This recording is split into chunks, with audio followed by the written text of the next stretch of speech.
यह video class पढ़ रहे हैं। अगर आप भी चाहते हैं कि आप कल के सरकारी शिक्षक बने, अध्यापक या अध्यापिका बने, तो आपको सरकारी शिक्षक बनाने के लिए आज के इन प्रश्नों का सबसे महत्वपूर्ण योगदान होगा। अभी तक आपने कितनी पढ़ाई की है, आज के इन सभी प्रश्नों के जवाब से यह पता चल जाएगा। ये सीरीज आपकी पर्यावरणीय अध्ययन की सीरीज है, जहां पर पर्यावरण, जीएस, जीके, विज्ञान, विविध इन सभी प्रश्नों का समायोजन होगा। बस आपको इन सभी प्रश्नों के जवाब देते रहना है, लेकिन हम इसकी विस्तृत व्याख्या करते चलेंगे।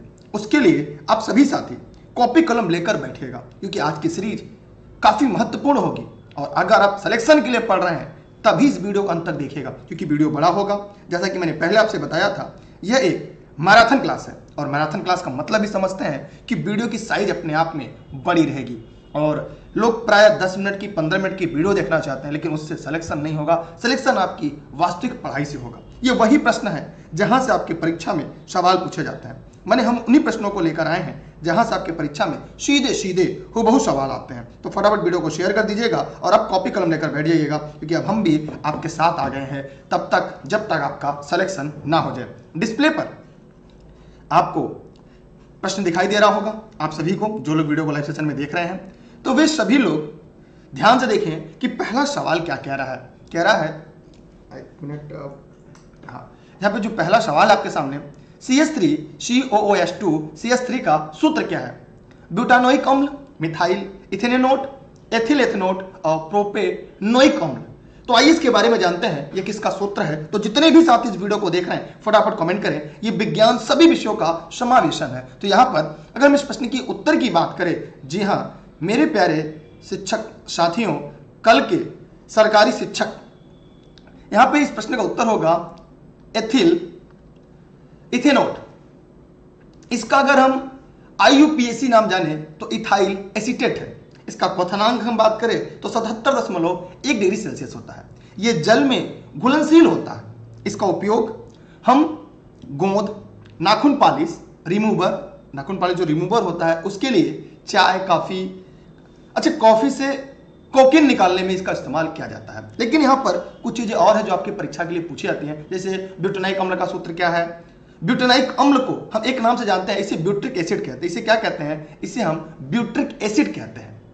और मिथाइल इथेनॉट, इसे हम मिथाइल एसीटेट के नाम से जानते हैं। प्रोपेन अम्ल का अम्लीय सूत्र क्या होगा? इन सभी के सूत्र, क्योंकि आपने देखा होगा शिक्षक भर्ती की बात करें तो 10 नंबर के प्रश्न आते हैं। अगर हम टेट परीक्षा की बात करें तो वहां पर भी आजकल पर्यावरण में विज्ञान के सवाल पूछे जाते हैं। अब हम बढ़ते हैं एक और अगले सवाल की तरफ, आप सभी के साथ मिलकर। बस आप लोग इस वीडियो को फटाफट लोगों तक पहुंचाते रहिएगा, शेयर करते रहिएगा। आज की क्लास इतनी बेहतरीन होगी और आप भी देखिएगा कितने में से कितने आपके सही हुए। द्रव का घनत्व, जी हाँ आपको भी शायद पता होना चाहिए कि द्रव का घनत्व मापने का किस उपकरण का उपयोग किया जाता है। आप सभी साथी फटाफट कमेंट बॉक्स में जाइए और कमेंट करके जवाब दीजिएगा। देखिए, एनीमोमीटर, विवोमीटर, बताइए सभी लोग फटाफट। देखिए, अगर हम यहाँ पे बात करें तो द्रव का जो घनत्व होता है उसके नापने के लिए किसका प्रयोग किया जाता है? पिकोनोमीटर का प्रयोग करते हैं। किसका प्रयोग करते हैं? पिकोनोमीटर का प्रयोग करते हैं। जी हाँ, रट लीजिएगा, पिकोनोमीटर का प्रयोग करते हैं। ये द्रव का घनत्व मापने का काम करता है। ये क्या करता है? द्रव का घनत्व मापता है। लेकिन एनीमोमीटर, हम चारों विकल्प की व्याख्या करेंगे और सभी लिखते चलिएगा कॉपी में। एनीमोमीटर किसका माप करता है बताइए? देखिए, ये ध्यान से लिखिएगा, इसका उपयोग वायु की गति व दिशा, आपके परीक्षा में एकदम सीधा सीधा प्रश्न पूछ देगा कि वायु की गति दिशा मापने में किस उपकरण का इस्तेमाल किया जाता है? एनीमोमीटर होता है। वेबामीटर का प्रयोग कहां करते हैं? सभी लोग कमेंट करके बताइए।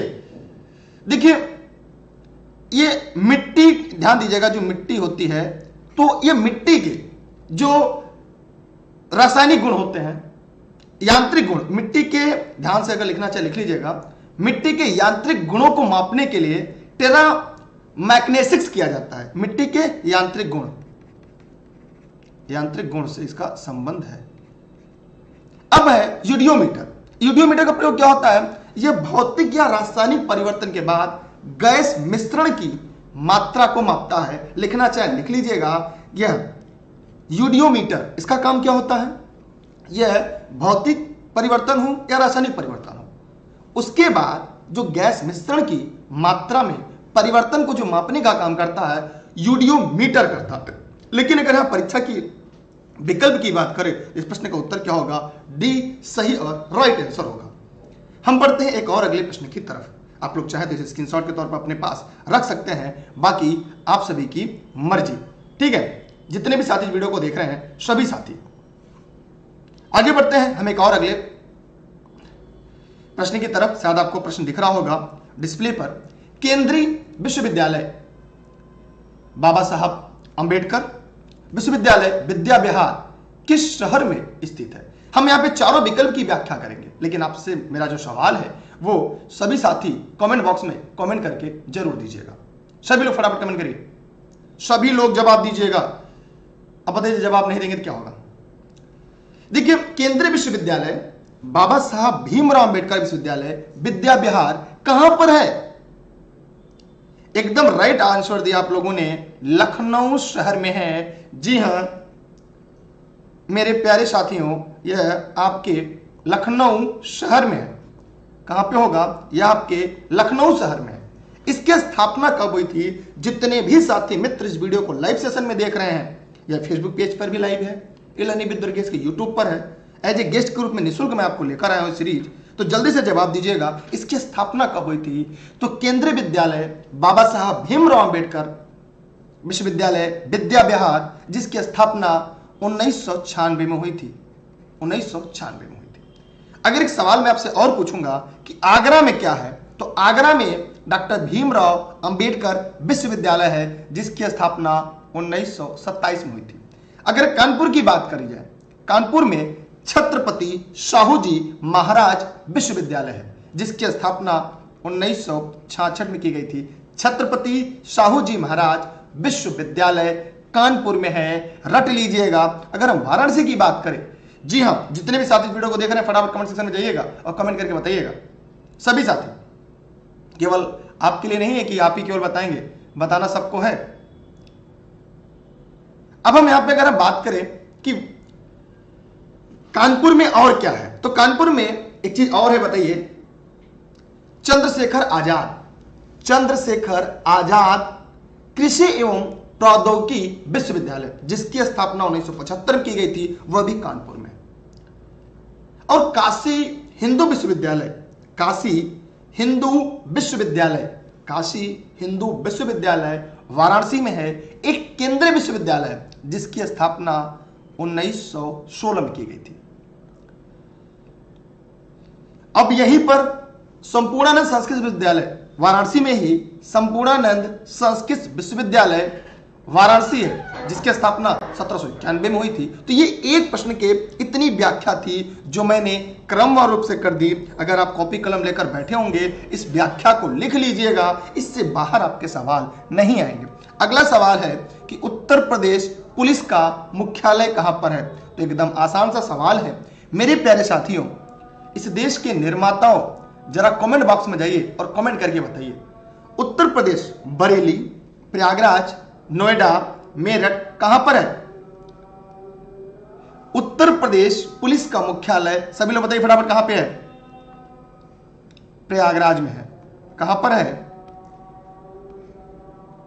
प्रयागराज में है। अब ये प्रश्न पूछता है कि जब ये प्रयागराज में है तब इसकी स्थापना कब हुई थी?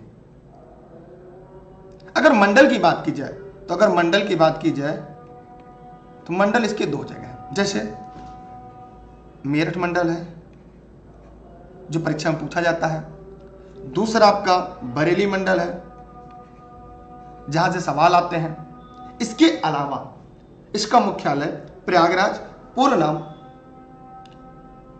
इलाहाबाद है। अगर इसकी स्थापना पूछ लिया जाए कब हुई थी, तो 1861। ये सारे सवाल ऐसे हैं जहां से आपके परीक्षा में सीधे सीधे सवाल पूछे जाते हैं। आप लोग इस वीडियो को अपने सभी साथी मित्रों तक पहुंचा दीजिएगा। उत्तराखंड कब बना? आपको भी शायद याद होगा कि उत्तर प्रदेश से टूटकर उत्तराखंड राज्य बना था। उसी समय 3 नए राज्य बने थे। उत्तराखंड उत्तर प्रदेश से टूटकर अलग हुआ था, छत्तीसगढ़ मध्य प्रदेश से, झारखंड बिहार से। तो 3 राज्य अस्तित्व में आए थे, लेकिन उत्तराखंड 9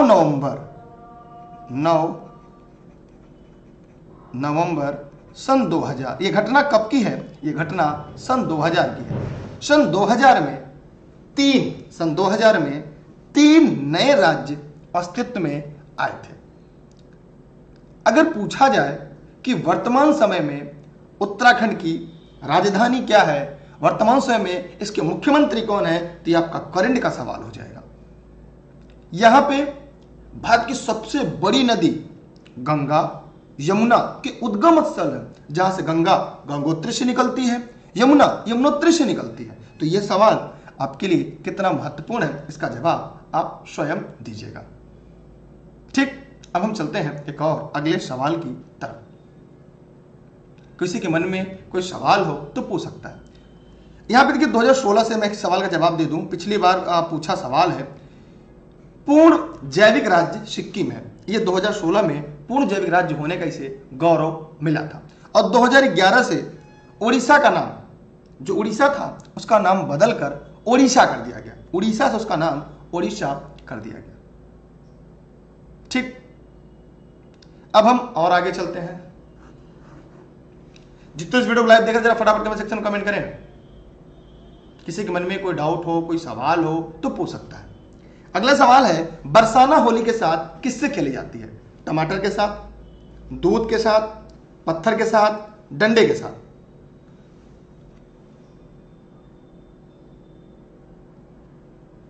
बताइए आप लोग वीडियो को शेयर करिए। हाँ, जिम कॉर्बेट नेशनल पार्क वहीं पर है। अच्छा, उत्तर प्रदेश पुलिस का मुख्यालय कहां पर स्थित है? देखिएगा, इसके बारे में बात करेंगे विकल्प के हिसाब से है कि मुख्यालय कहां स्थित है। अगर वर्तमान में देखा जाए तो इसके उत्तर जो लखनऊ है उसके बारे में भी आगे बताऊंगा, उन दोनों में क्या अंतर है। ठीक है, ये 1861 में इसकी स्थापना हुई थी प्रयागराज में। ठीक,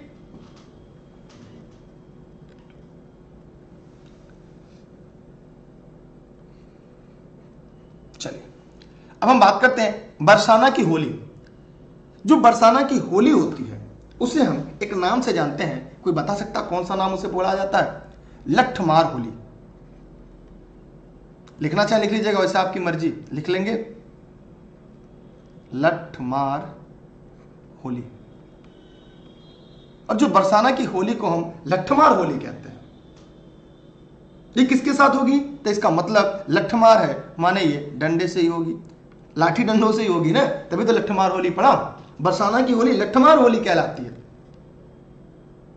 और टमाटर की होली कहां पर होती है? स्पेन में होती है। कहां पे होती है? स्पेन में। टमाटर की जो होली होती है ये स्पेन में होती है। इसे हम टोमेटा फेस्ट के तर्ज पर भारत के रायपुर शहर में भी टमाटर की होली होती है। रायपुर शहर में भी स्पेन के तर्ज पर भी एक होली होता है, उसे हम होली टोमेटो फेस्टिवल कहते हैं। यह रायपुर के शहर में होता है। रायपुर कहां पे है? कमेंट करके जवाब जरूर दीजिएगा। अब हम चलते हैं एक और अगले प्रश्न की तरफ। ठीक है, आप लोग को समझ में आ रही है? जरा कमेंट करें, आप लोग को समझ में आ रहा है? जितने इस वीडियो को लाइव देख रहे हैं, जितने इस वीडियो को देख रहे हैं, जरा कमेंट करके बताएं कि आपको भी समझ में आ रहा है। अगला है, निम्नलिखित में कौन सा यूपी पुलिस विभाग के चयन की प्रक्रिया में एक नहीं आता है? जरा कमेंट सेक्शन में कमेंट करके बताइए कि उत्तर प्रदेश के पुलिस विभाग के चयन में कौन सा नहीं आता है? शारीरिक परीक्षण, शैक्षिक योग्यता, आयु पात्रता और भाषा। बताइए सब लोग।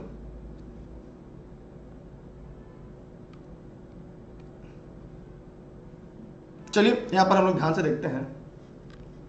जितने इस वीडियो को लाइव देख रहे हैं सभी लोग ध्यान से देखिए। हम लोगों ने यहां पे देखा कि शारीरिक परीक्षण होता है, शैक्षिक योग्यता परीक्षण होता है, आयु पात्रता, भाषा परीक्षण नहीं होता।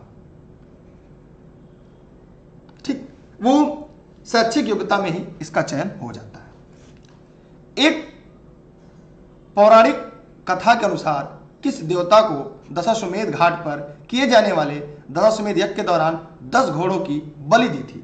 भगवान विष्णु, भगवान ब्रह्मा, भगवान शिव, देव काली। जितने भी साथी इस वीडियो को देख रहे हैं वे कमेंट सेक्शन में जाइएगा और कमेंट करके बताइएगा।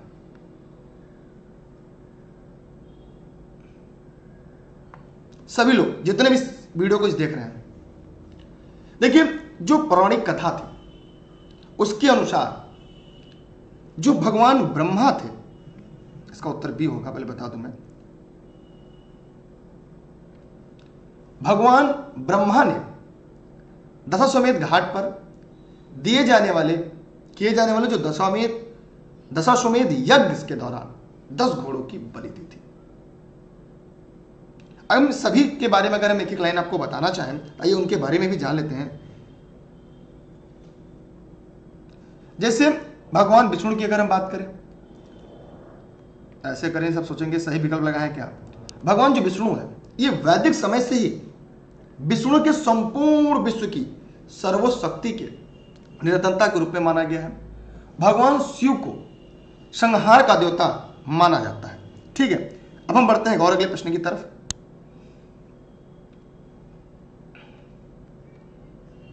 अगला सवाल है कि भारत में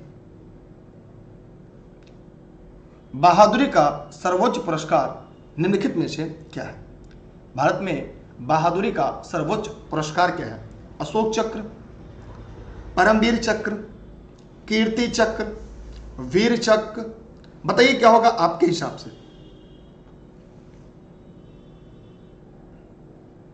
बताइए सभी लोग फटाफट कमेंट करके। देखिए यह क्लास जौनपुर जनपद से चल रही है। इसकी जो पीडीएफ नोट्स है वो आपको टेलीग्राम पर मिलेगी। जो भी साथी अभी तक टेलीग्राम नहीं ज्वाइन किए वो तुरंत टेलीग्राम ज्वाइन कर लेंगे, दुर्गेश सर सर्च करके e learning with Durgesh sir, जहाँ पे सभी क्लास आपको निःशुल्क देश हित में राष्ट्र हित में मिलती रहेंगी। भारत में बहादुरी का सर्वोच्च पुरस्कार कौन सा है? तो यहां पर आप लोगों ने प्रश्न दिया है बहादुरी को हम शौर्य पदक कह सकते हैं, तो इसका उत्तर होगा परमवीर चक्र। परमवीर चक्र को हम एक और नाम से जानते हैं, इसे हम शौर्य पदक कहते हैं। हम इसे शौर्य पदक कहते हैं। पहला जो परमवीर चक्र है, शौर्य पदक है, ये किस भारतीय को मिला था? मेजर सोमनाथ शर्मा को मिला था। ठीक है, अब हम बात करते हैं अशोक चक्र की। अशोक चक्र के बारे में देखिए नोट्स के लिए आप ई-लर्निंग विद दुर्गेश के ऑफिस पे बात करिएगा, उन पे व्हाट्सएप करिएगा, वो आपको पूरी जानकारी दे देंगे। अगर हम बात करते हैं अशोक चक्र की, तो अशोक चक्र भारत के शांति के समय सबसे ऊंचा वीरता का पदक है। यह राष्ट्रपति द्वारा प्रदान किया जाता है और यह मरणोपरांत दिया जाता है, यह मरने के बाद दिया जाता है। एक आता है कि सर ये कीर्ति चक्र क्या होता है? ये विविध के सिलेबस में है आपके कि कीर्ति चक्र क्या होता है, तो अगर आप पढ़ रहे हैं तो इसके बारे में जानना जरूरी है कि देखिए जो कीर्ति चक्र होता है, क्योंकि यहाँ सवाल आपकी परीक्षा में आते हैं इसलिए मैं आपको बता दे रहा हूं, ये भारत की शांति के समय ये भी वीरता का ही पदक है, लेकिन ये मरणोपरांत दिया जाता है। और वरीयता में यह महावीर चक्र है उसके बाद आता है। अगर वरीयता क्रम देखेंगे तो जो महावीर चक्र है उसके बाद आता है। एक आता है वीर चक्र, यह भारत के समय, युद्ध के समय यह वीरता पदक है। यह भी अगर देखा जाए तो मरणोपरांत दिया जाता है। यह वीर चक्र भारत के युद्ध के समय वीरता के पदक है। ठीक है, चलिए आगे चलते हैं। हिंदी साहित्य आपके शिक्षक भर्ती परीक्षा के सिलेबस में नहीं है और आपने गलत प्रैक्टिस से ढल किया होगा तो अलग बात है। आगे बात करते हैं। माई पैसेज ऑफ इंडिया द्वारा लिखी गई एक किताब है। तो जितने भी साथी इस वीडियो को देख रहे हैं वे सभी साथी जवाब जरूर देंगे।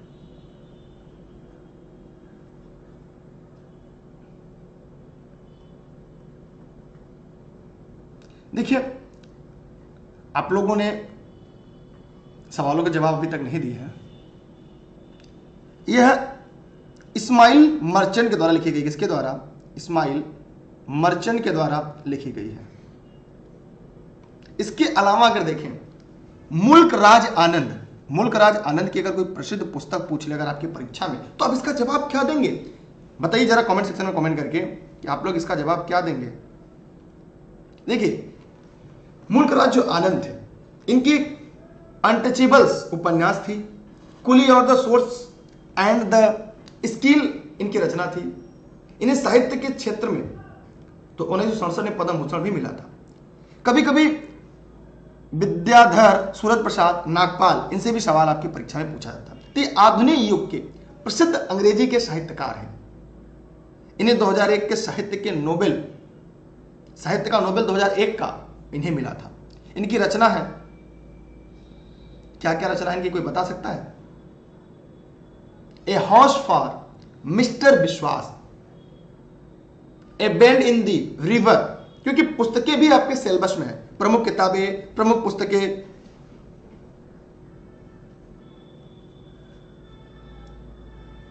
चलिए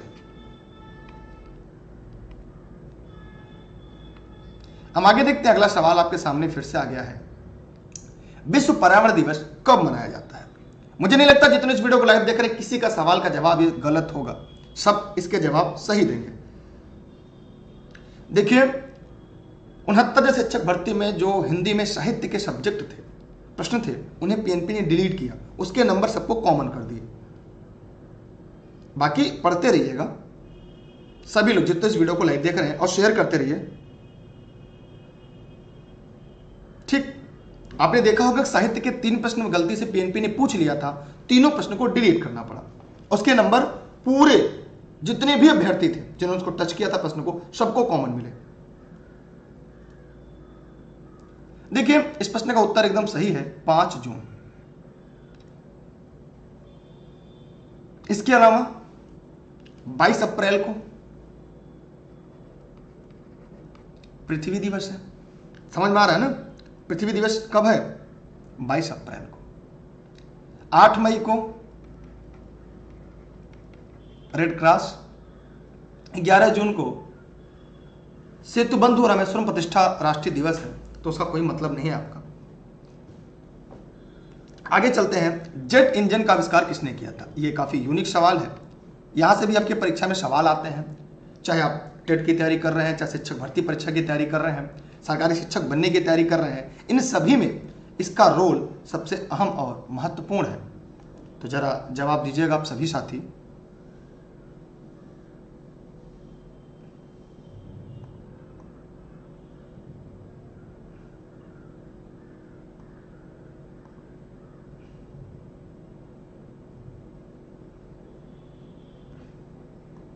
सभी लोग जरा बताइए। जेट इंजन, देखिए अगर हम बात जेट इंजन की करें तो Roger baker, sir Frank Whittle, तो सर फ्रैंक व्हिटल ने किया था। जेम्स वाट ने क्या किया था? भाप का इंजन। ये कुछ लोगों ने गलती कर दी, इसी तरह परीक्षा में गलती होती है। तो भाप का इंजन जो था वो जेम्स वाट ने, रोजर बेकर ये प्रसिद्ध दार्शनिक थे, रोजर बेकर प्रसिद्ध दार्शनिक थे, इन्होंने भूगोल, गणित, विज्ञान आदि क्षेत्र में महत्वपूर्ण योगदान दिया। लुई एडसन वाटरमैन, इन्होंने फाउंटेन पेन का इस्तेमाल बनाया था, लिखना चाहे लिख लीजिएगा, वैसे आपकी मर्जी। फाउंटेन पेन, देख रहे कितना माइनर अंतर आ रहा है आप लोग के लिए, क्योंकि देखिए आप लोग परीक्षा में गलती मत करिएगा। ठीक है, एक प्रश्न आ रहा है कि हिंदी साहित्य सर अब हम नहीं पढ़ रहे हैं, हिंदी साहित्य का जो प्रमुख पुस्तक के लेखक होते हैं वो विविध में आता है, तो इसलिए विविध में पढ़िएगा। ऐसा नहीं कि वहां नहीं आएगा, हिंदी की जगह विविध में देगा, इसलिए विविध को पढ़िएगा। पढ़ना है विविध में आके। कौन सा एक सामाजिक मीडिया नेटवर्क एक सार्वजनिक रूप में सूचीबद्ध नहीं है? Twitter, Facebook, Weibo, Quora. तो जितने भी साथी देख रहे हैं कि ये ऑनलाइन है और आप लोग इस वीडियो को किस प्लेटफॉर्म पे ऑनलाइन देख रहे हैं, कुछ इसे यूट्यूब पे देख रहे हैं, कुछ फेसबुक पे देख रहे हैं, तो जहां पे आप देख रहे हैं आप लोग कमेंट करके जवाब दीजिए, जरा हम भी जाने। देखिए इसमें अगर क्योरा को छोड़ दिया जाए तो जितने हैं सभी सोशल मीडिया नेटवर्क का सार्वजनिक क्षेत्र प्लेटफॉर्म है। लिख लीजिएगा, रटते चलिएगा। ये पूरा सिलेबस आपके परीक्षा के आधार पर तैयार किया गया है और आपको भी देखना है कितने में से कितने आपने सही किए। आज आगे बढ़ रहे हैं हम, फिर आपके साथ अगला है आपके सामने, किस भारतीय राज्य में सर्वाधिक वन क्षेत्र है? सभी साथी फटाफट दिखेगा। अगर यहां पे प्रतिशत में पूछ लेता, अगर यहां पे प्रतिशत में पूछता, तब इसका उत्तर मिजोरम होता, तब इसका उत्तर मिजोरम होता। लेकिन यहां पे सर्वाधिक वन पूछा है, इसका मतलब क्षेत्रफल के आधार पर पूछा है। तो सभी साथी बताइए, इसलिए इस प्रश्न का उत्तर क्या होगा? मध्य प्रदेश, एमपी। इसे भारत का हृदय या भारत का फेफड़ा कहा जाता है। उम्मीद करता हूं कि अब आपको समझ में आ चुका होगा।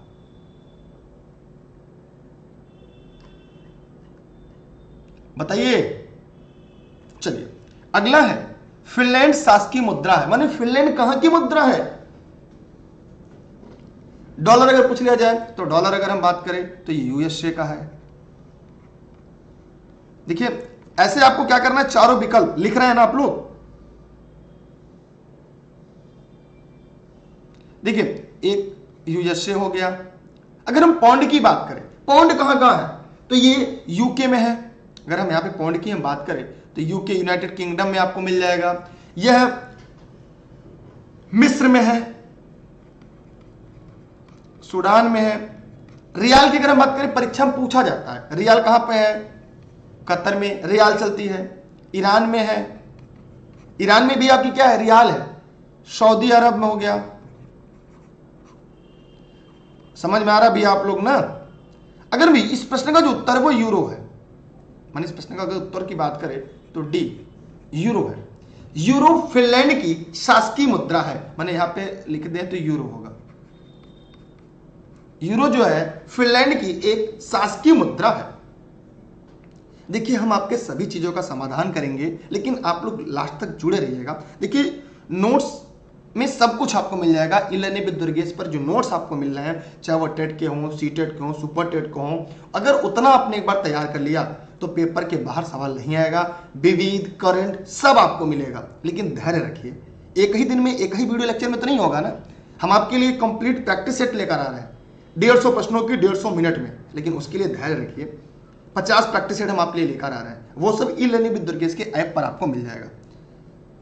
यहां पे देखिएगा कौन सी रेखा भारत और पाकिस्तान के बीच सीमा तय करती है। तो जो भी साथी इस वीडियो को देख रहे हैं वे तुरंत कमेंट बॉक्स में जाएं और कमेंट करके बताएं कि कौन सी रेखा है जो सीमा तय करने का काम कर रही है।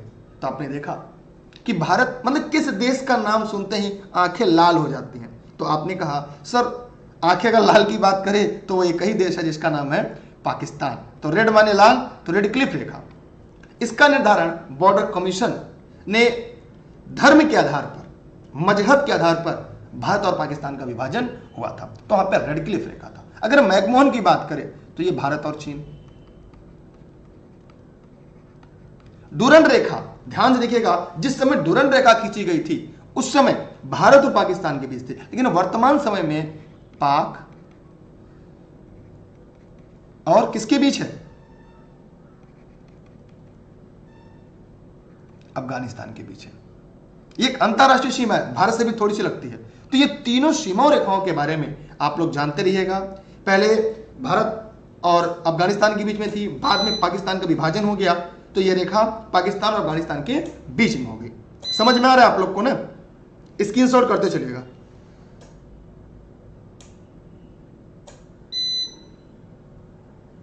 ठीक,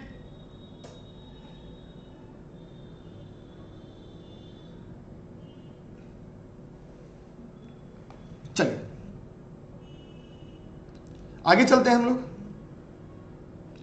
यहां पे प्रश्न है, प्योंगयांग किस देश की राजधानी है? जरा बताइए कि प्योंगयांग किस देश की राजधानी है? सभी फटाफट बताइए। मालदीव, मंगोलिया, मलेशिया, उत्तर कोरिया। देखिए अगर मालदीव की राजधानी की बात करते हैं, माले है। इसकी राजधानी माले है। क्या है इसकी राजधानी? आपकी माले है। ठीक। मंगोलिया की राजधानी क्या है? उलान बटोर। लिखना चाहिए, लिख लीजिएगा, उलान बटोर। मलेशिया की कुआलालंपुर। यहां से भी सवाल आते हैं, कुआलालंपुर। उत्तर कोरिया, इस प्रश्न का उत्तर जो होगा उत्तर कोरिया होगा। अगर आपने भी इस प्रश्न का उत्तर डी लगाया है तो इसका जवाब सही है। प्योंगयांग उत्तर कोरिया की राजधानी है। ठीक, किसी के मन में कोई डाउट, कोई सवाल? अगला, निम्नलिखित में कौन सा संयुक्त राज्य अमेरिका का एक राज्य नहीं है? संयुक्त राज्य अमेरिका में कुल 50 राज्य हैं। कितने राज्य हैं? 50 राज्य हैं, 6 केंद्र शासित प्रदेश है। कहां पे? यूएसए। कहां पर? यूएसए। तो यहां पर एक चीज तो आप लोग को भी जानना चाहिए कि कौन सा नहीं है। देखिए, यहां पर अटलांटा नहीं है, न्यूयॉर्क है, मिनेसोटा है, लुइजियाना है, लेकिन अटलांटा नहीं है। ये विविध में आ जाएंगे। अब हम और आगे चलते हैं। लक्षद्वीप के लोग मलयालम के अलावा कौन सी दूसरी भाषा बोलते हैं? जितने भी साथी इस वीडियो को देख रहे हैं, चाहे इस वीडियो को फेसबुक पे, यूट्यूब पर, जहां भी देख रहे हैं, कमेंट करके बताइएगा सभी साथी।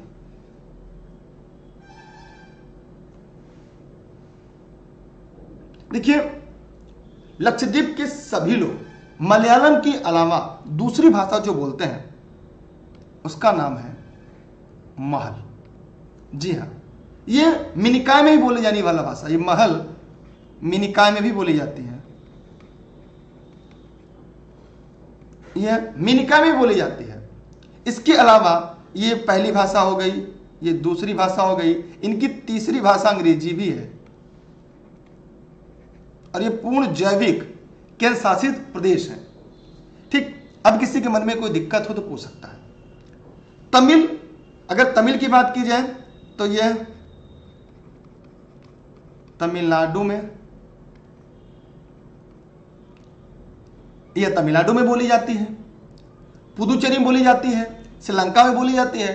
बंगाली की बात करें, बंगाली भाषा, तो ये पश्चिम बंगाल में, बांग्लादेश में, त्रिपुरा में, असम के आसपास के क्षेत्र में यह भाषा बोली जाती है।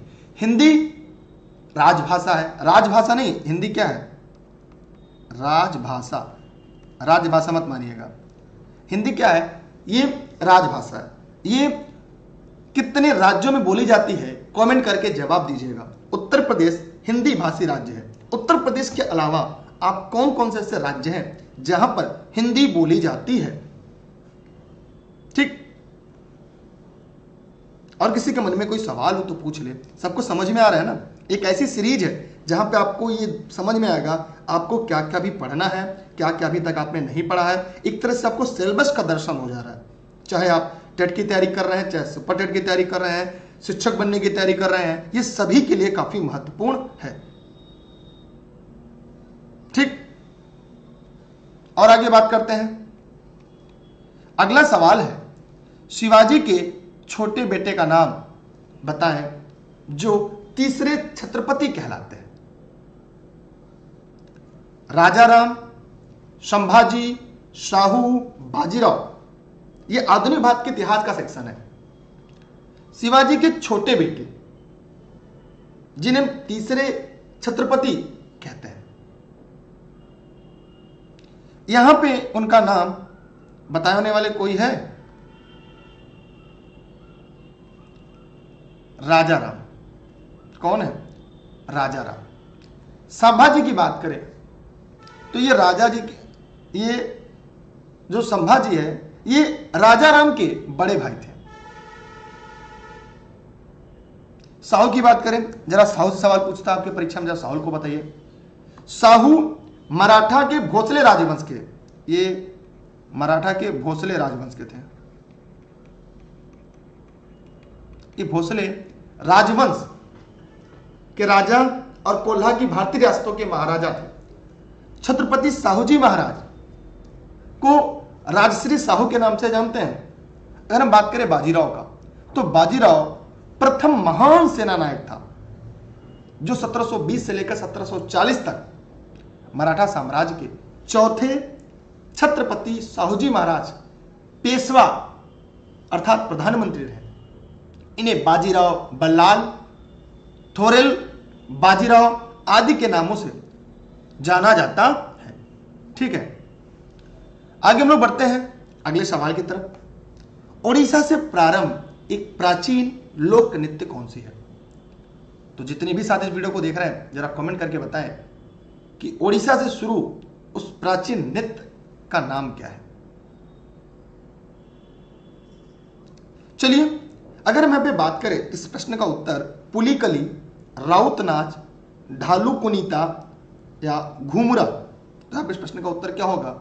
घूमरा। घूमरा ये ओडिशा से शुरू हुई एक प्राचीन थी।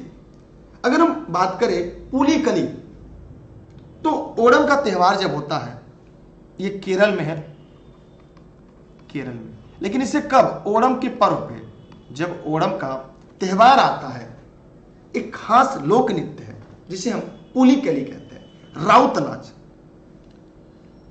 ये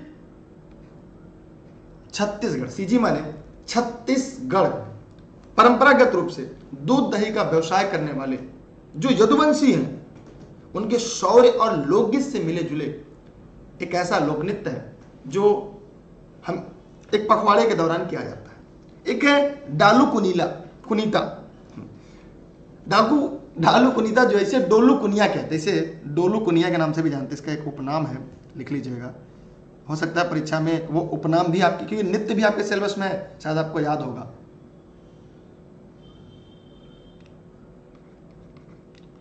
डालू कुनिया। और यह कर्नाटक का एक लोक नृत्य। कहां का? कर्नाटक का।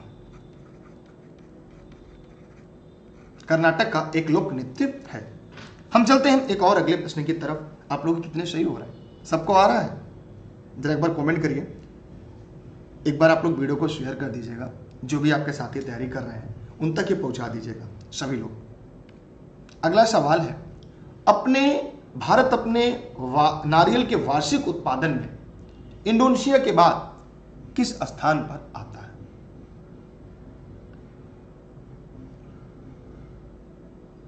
बताइए सभी लोग। देखिए, अगर यहां पे बात करें भारत नारियल वार्षिक उत्पादन में, फिलीपींस, इंडोनेशिया, उसके बाद तब भारत का आता है। ठीक है, मतलब फिलीपींस पहले पर, इंडोनेशिया दूसरे पर, भारत तीसरे पर।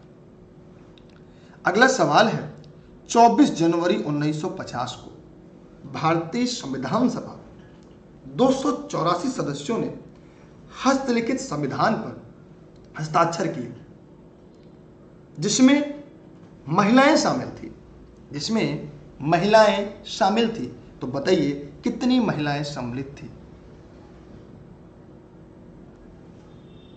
मैं यहां पे पूरा डेटा लिख दे रहा हूं। महिला, अनुसूचित जाति कितनी थी, अनुसूचित जनजाति कितनी थी, मतलब यहां पे एक हो गया फीमेल, दूसरा एससी, तीसरा एसटी। तीनों से सवाल आपके परीक्षा में पूछा जाता है। क्या आप लोग अभी तक टेलीग्राम ज्वाइन किए हैं? अगर टेलीग्राम नहीं ज्वाइन किए हैं तो आप लोग दुर्गेश सर सर्च करके ई लर्निंग विद दुर्गेश पर जरूर जुड़िएगा सभी लोग, जहां पर सभी क्लास आपको निःशुल्क देश हित में, राष्ट्र हित में मिलती रहेगी। बताइए, देखिए महिलाएं कितने लोगों ने हस्ताक्षर किया, कितने लेख थे? बताइए सभी लोग फटाफट कमेंट करके। देखिए यहां पे जवाब लगातार आ रहा है सभी लोग का। कल्पना जी ने बताया 9 महिलाओं ने सिग्नेचर किया था, टोटल 15 महिला थी। तो यहाँ पर ये नहीं दिखाई दे रहा है कितने थे, तो यहाँ पर हम लोगों को उत्तर कितना लगाना होगा? 15।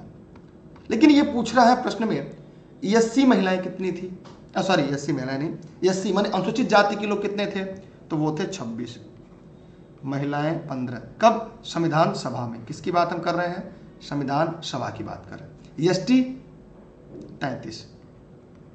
टोटल अगर पूछ लिया जाए तो 284। तो यहां से अगर कभी भी जीवन में आपके सवाल आते हैं तो आपका सवाल पूरी तरह से सही होना चाहिए।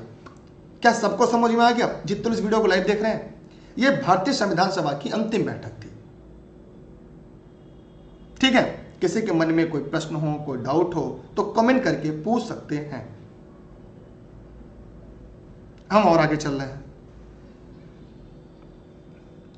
काकोरी ट्रेन लूटपाट की कल्पना जो है राम प्रसाद बिस्मिल ने किसने की थी? कल्पना मतलब जो लाइव वीडियो देख रहे हैं उनका नहीं, मतलब ये कि इसकी योजना कौन कौन बनाया था, राम प्रसाद बिस्मिल के साथ कौन कौन था, किसने ये पूरा परफॉर्मा बना लिया था, ऐसा समझिए आप। देखिए, खुदीराम बोस, शिवराम राजगुरु, अशफाक उल्लाह खान, जतेंद्र नाथ दास। तो आप लोग ध्यान दीजिएगा, जो काकोरी लूटपाट था उसमें राम प्रसाद बिस्मिल और अशफाक उल्लाह खान, इनका पूरा नाम अशफाक उल्लाह खान वासी हजरत था। तो यहां से सवाल आपकी परीक्षा में आते हैं। खुदीराम बोस के बारे में जान लीजिएगा। इन्होंने भारतीय स्वाधीनता के लिए 19 वर्ष की आयु में फांसी पर चढ़ गए थे। शिवराम राजगुरु ये भारतीय स्वतंत्रता संग्राम के एक प्रमुख क्रांतिकारी थे। भगत सिंह, सुखदेव, राजगुरु 23 मार्च 1931 को फांसी पर लटका दिया गया था। इसी नाते 23 मार्च को शहीद दिवस के रूप में मनाया जाता है। अगर हम जतेंद्र दास की बात करें तो भारतीय स्वतंत्रता के कार्यकर्ता, हिंदुस्तान सोशलिस्ट रिपब्लिकन एसोसिएशन के सदस्य थे। इन्होंने 63 दिन के भूख हड़ताल अनशन के बाद लाहौर के सेंट्रल जेल में इनकी मृत्यु हो जाती है जतिन नाथ दास की भूख हड़ताल के दौरान। ठीक, चलिए अब हम और आगे चलते हैं। हाँ, फांसी देखिए, फांसी किसको दी थी? राजगुरु को, उसके बाद भगत सिंह जी को, और किसको दी गई थी बताइए?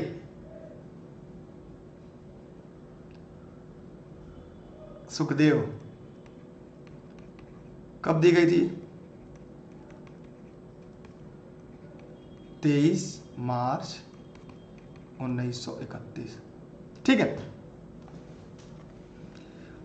बगरू में हाथ की छपाई के प्रसिद्ध केंद्रों में से एक है। जरा बताइए कमेंट करके आप लोग कि जो बगरू में हाथ की छपाई के प्रसिद्ध केंद्रों में से एक है, जम्मू कश्मीर में, राजस्थान, असम, बताइए। देखिए, बगरू में हाथ की छपाई के लिए प्रमुख जो केंद्र है वो है आपका राजस्थान। आपने देखा होगा हाथ में टैटू वगैरह शुरुआत राजस्थान की महिलाओं पुरुषों में आपने देखा होगा। अपने हाथ की छपाई के हथकरघा उद्योग के लिए। अगर हम जम्मू कश्मीर की बात करें, ऊनी वस्त्र की गणना देश में प्राचीन कुटीर उद्योगों में की जाती है। ठीक है।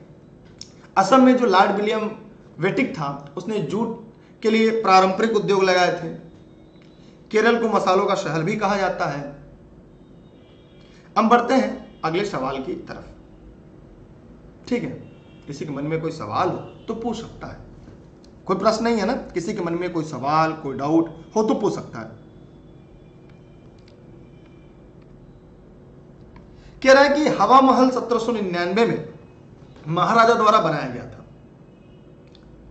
पृथ्वीराज चौहान, राय बुलर भट्टी, सवाई प्रताप सिंह, रानी पद्मिनी, कौन बताइए? कितने लोगों ने वीडियो को शेयर किया, जरा कमेंट करके बताएं। जिस वीडियो को देख रहे हैं, चाहे फेसबुक पे देख रहे हैं, चाहे यूट्यूब पर देख रहे हैं। देखिए, हवा महल की अगर हम बात करें तो आप लोगों ने एकदम सही बताया है, सवाई प्रताप सिंह 1799 में। इसमें 953 जालीदार खिड़कियां हैं। कितनी? 953।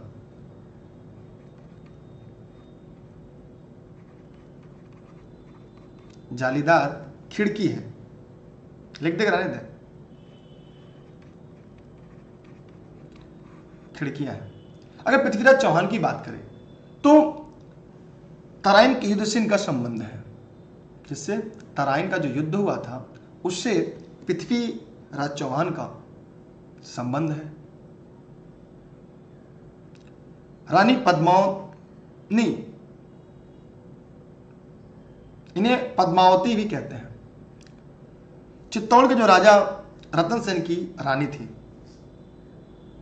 एक आपका है बूलर भट्टी, ये भाटी वंश के एक मुस्लिम राजपूत कुलीन था और जो सिख धर्म के प्रेरणा कहे जाते हैं, गुरु नानक जी से प्रेरित था। उसने अपनी आधी जमीन उन्हें दान भी कर दी थी, इसलिए इनका नाम अमर है। संयुक्त राष्ट्र महासचिव एंटोनियो गुटेरेस जो रह चुके हैं, किस देश के प्रधानमंत्री थे? पुर्तगाल। कहां के थे? पुर्तगाल के थे। ठीक है, आगे चल रहे हैं, अगले प्रश्न की तरफ बढ़े। किसी के मन में कोई सवाल तो नहीं है ना? चलते हैं अगले प्रश्न की तरफ।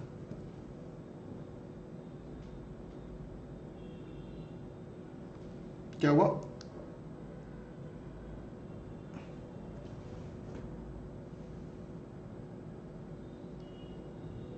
किसी के मन में कोई सवाल तो नहीं है ना?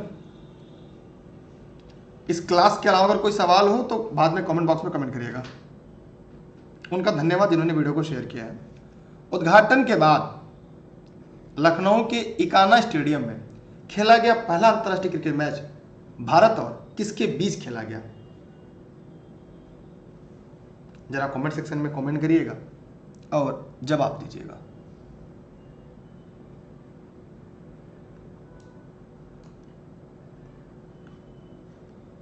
बताइए सभी लोग फटाफट कमेंट करके। जितने भी साथी इस वीडियो को देख रहे हैं वे सभी साथी कमेंट बॉक्स में जाइए और कमेंट करके बताइए। भारत और वेस्ट इंडीज, सही जवाब। यह प्रश्न बहुत ही इंपॉर्टेंट है, पूछा सकता है। यह भारत और वेस्ट इंडीज के बीच, ठीक है।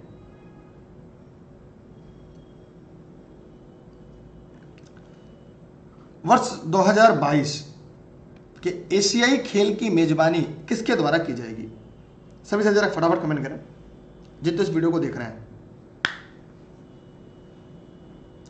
ऑस्ट्रेलिया, चीन, सिंगापुर, मलेशिया। एकदम सही जवाब आप लोगों ने दिया है। इस प्रश्न का उत्तर क्या होगा? चीन। वर्ष 2022 के एशियाई खेल की मेजबानी चीन द्वारा की जाएगी और पहले एशियाई खेल की मेजबानी भारत ने की थी। अगर पहली बात की जाए, पहली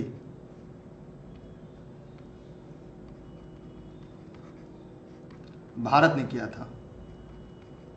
कब?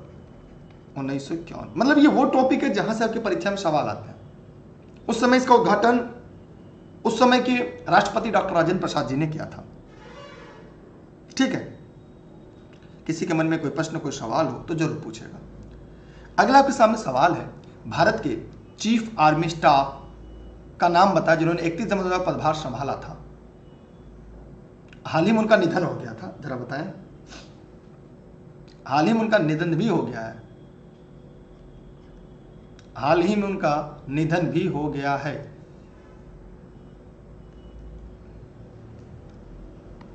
जी हां, जनरल बिपिन रावत। हम बढ़ते हैं एक और अगले सवाल की तरफ।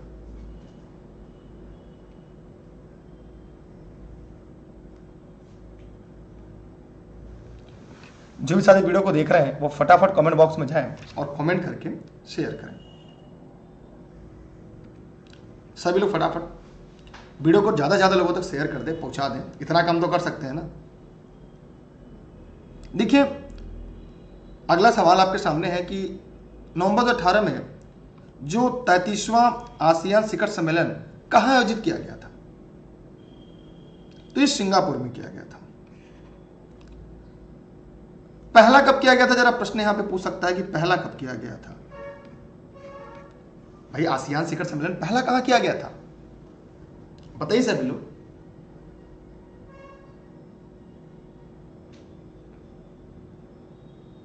ये 1976 में किया गया था। और अक्टूबर में अगर हम बात करें, अक्टूबर 2021 जो बीत चुका है, उसमें जो 38वां 38वां आसियान शिखर सम्मेलन कहाँ हुआ? बंदर शेरी। कहाँ पे हुआ है? बंदर शेरी। ये बंदर शेरी क्या है? बंदर शेरी बेगावान, ये कहां पर है? तो बुरनई दारुसलेम। यहां पे मैं लिख दे रहा हूं, दिख रहा है ना? अच्छा लिख दे रहा हूं मैं यहां पे, सभी लोग लिख लीजिएगा, अगर दिख रहा हो तो सही बताइएगा, नहीं तो फिर आगे लिख। बुरनई है, उसके बाद दारुसलेम, बुरनई दारुसलेम, बुरनई दारुसलेम में आयोजित किया गया था। ठीक है, तो यहां सवाल आपके परीक्षा में पूछा जाता है। ये 38वां था 2021 में, अक्टूबर 2021 में, बुरनई दारुसलेम में। आगे बढ़ते हैं हम लोग अगले सवाल की तरफ। अगला सवाल है, मानव शरीर का कौन सा अंग इंसुलिन पैदा करता है? मानव शरीर का कौन सा अंग है जो इंसुलिन पैदा करने का काम करता है? तो जो भी साथी इस वीडियो को देख रहे हैं बताइए। यकृत, अग्नाशय, तिल्ली, पित्ताशय।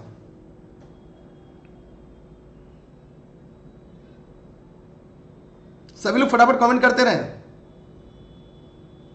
तो एकदम सही आप लोगों ने बताया है, ज्यादातर लोगों ने तिल्ली बताया है, लेकिन यहां पर इसका होगा अग्नाशय, पेंक्रियाज, पेंक्रियाज जो होगा, पेंक्रियाज। अग्नाशय अंग इंसुलिन पैदा करता है। अंतःस्रावी भाग जो होता है लैंगहैंस से टिपिकाओं का बीटा को इसका स्रावित होने वाला एक हार्मोन है। अगर हम पित्ताशय की बात करें तो हो सकता है कभी कभी यहां से प्रश्न आते हैं पित्ताशय से, जो पाचन क्रिया में सहायता करता है, यकृत में पित्त का भंडार करने में यह मदद करता है। उसके साथ साथ पूछे तिल्ली, देख रहे तिल्ली, प्लीहा भी कहते हैं, मानव के पेट में रहता है। ये जो पुरानी लाल रक्त कोशिका है नष्ट करने का कार्य करता है। रक्त से जो संचित भाग होता है, इसका संचित जो इसका भाग होता है वो क्या करने का काम करता है? भंडार करने का काम करता है। यकृत, ये मानव शरीर की सबसे बड़ी ग्रंथि है। मानव शरीर की जो सबसे बड़ी ग्रंथि है वो आपकी यकृत है। ये पित्त का निर्माण करती है। क्या करती है? पित्त का निर्माण करती है। आगे चलते हैं एक और अगले सवाल की तरफ। आप लोग ध्यान से पढ़िएगा और ज्यादा से ज्यादा वीडियो को शेयर कर दीजिएगा। निम्नलिखित में कौन सा तत्व एक अधातु है जो कक्षीय तापमान पर द्रव्य अवस्था में रहता है? पारा, ब्रोमीन, क्लोरीन, हीलियम। देखिए विज्ञान के भी सवाल आते हैं, बताइए जल्दी से फटाफट कमेंट करके आप लोग।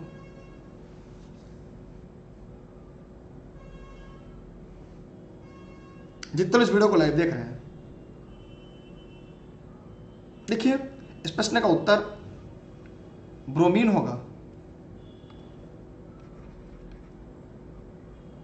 इसका संकेत Br है। पारा को हम पारद कहते हैं, इसे कहते हैं पारद कहते हैं। ये एक धातु है, इसको हम Hg से दर्शाते हैं, एक धातु है। अगर हम क्लोरीन की बात करें, इसे हम फीका हरा भी कहते हैं। कई परीक्षा में पूछा जाता है फीका हरा। इसका प्रयोग कहां किया जाता है?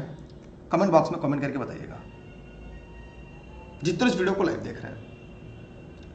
हीलियम एक निष्क्रिय गैस, हल्की गैस है, रंगहीन, गंधहीन, स्वादहीन, विषहीन भी है। ठीक, अब किसी के मन में कोई सवाल हो, कोई प्रश्न हो तो पूछिए। यार आप लोग वीडियो को लाइक नहीं किए हैं, शेयर तो कर दीजिए कम से कम। कौन सा तत्व का परमाणु त्रिज्या सबसे छोटा होता है? ये जीएस, जीके, विज्ञान सभी को मिलाकर है। कौन से तत्व का परमाणु त्रिज्या सबसे छोटा होता है? Bromine, chlorine, sodium, calcium. यह क्लोरीन का होता है। 17। कितना? 17 सबसे कम होता है विकल्प के हिसाब से। ठीक है, इसके बाद अगर किसी के मन में कोई प्रश्न हो, कोई सवाल हो, आ रहा हो तो पूछ सकते हैं आप सब। पुष्प के किस हिस्से में पराग का उत्पादन होता है?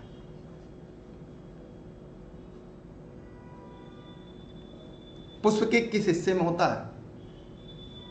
अंडाशय, बीजांड, परागकोश, पुष्प योनि। तो इस प्रश्न का उत्तर होगा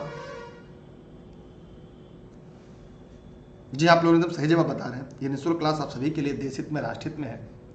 पढ़ते रहिए और अपने देश को और ऊंचाइयों पर लेकर चलिए। तो जो परागकोश होता है,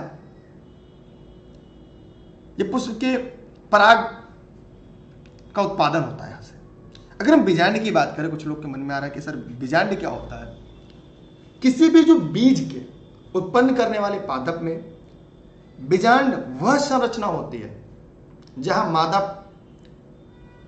अपना जो प्रजनन क्षमता होती है, कोशिकाओं का निर्माण, भंडारण करने का काम करती है। अब आपके मन में आ रहा होगा सर अंडाशय क्या है? तो जरा बताइए कि अंडाशय यहां पर इसका मतलब क्या होगा, बताइए। देखिए, ये फूल या जो गर्भ केसर चक्र होता है, मादा प्रजनन अंग का हिस्सा होता है। अंडाशय फल का निर्माण, जो बाद में फल भित्ति में बदल जाता।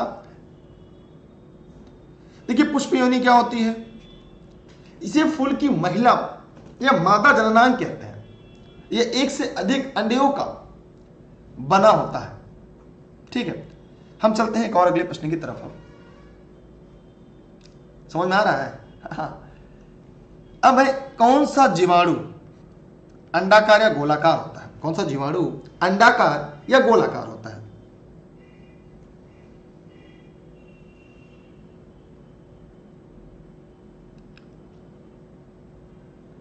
एसीरिका कोलाई, कोकस, वाइसिलस, वाइब्रियो। यह है कोकस। ये साइंस है, आजकल साइंस के सवाल काफी ट्रेंडिंग में है और पूछे जाते हैं। ये जीवाणु बड़ी शीघ्रता से बढ़ते हैं। इसमें लिंग का जो उनका जनन सर्वथा अभाव होता है। इनका जो जनन विखंडन के द्वारा ही होता है, मुख्य रूप से विखंडन के द्वारा इनका जनन होता है। ठीक है,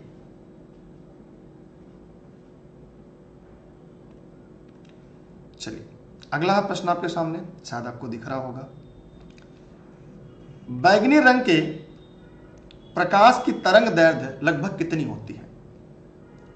सभी साथी कमेंट करके बताएं।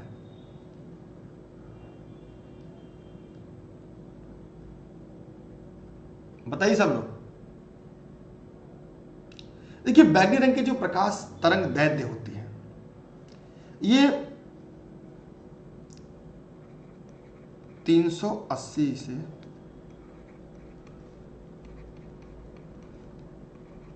एमएम तक होती है। मतलब यहां पर अगर विकल्प की बात करें, इस विकल्प के हिसाब से इस प्रश्न का जो उत्तर होगा वो आपका सी होगा।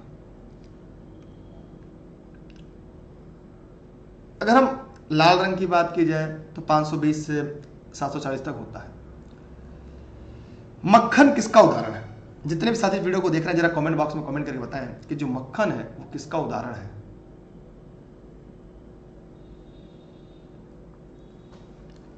जरा बताइएगा, 1 नैनोमीटर बराबर कितना होता है? 1 नैनोमीटर बराबर कितना होता है?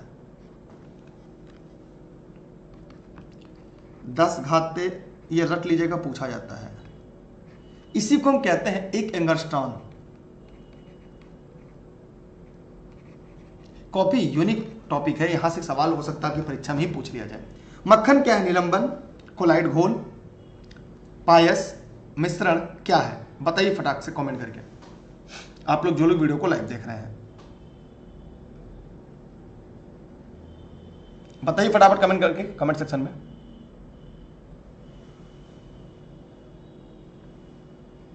जितने भी साथी देख रहे हैं फटाफट कमेंट करें। अगर हम बात मक्खन की करें तो जो मक्खन है ये पायस का उदाहरण है। किसका उदाहरण है? यह है पायस का उदाहरण है। अगर हम बात करें कोलाइड घोल क्या है? गोंद, सरेज, जिलेटिन, एल्बुमिन है। मिश्रण की बात की जाए तो वायु भी मिश्रण है। चीनी नमक का मिश्रण हो गया, नमक पानी का मिश्रण हो गया। निलंबन की बात करें, चाक और पानी का मिश्रण, चाक और पानी का मिश्रण निलंबन कहलाता है। आटा पानी गूंथ दिया जाए तो भी निलंबन कहलाता है।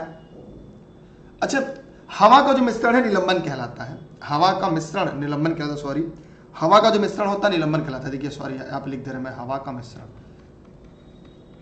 हवा का मिश्रण को निलंबन कहते हैं। कोहरा, मिल्क ऑफ मैग्नीशिया, धूल के कण, हवा जो होता है, धूल के कणों और हवाओं का जो मिश्रण होता है उसे निलंबन कहते हैं। हवा का मिश्रण व धूल कण,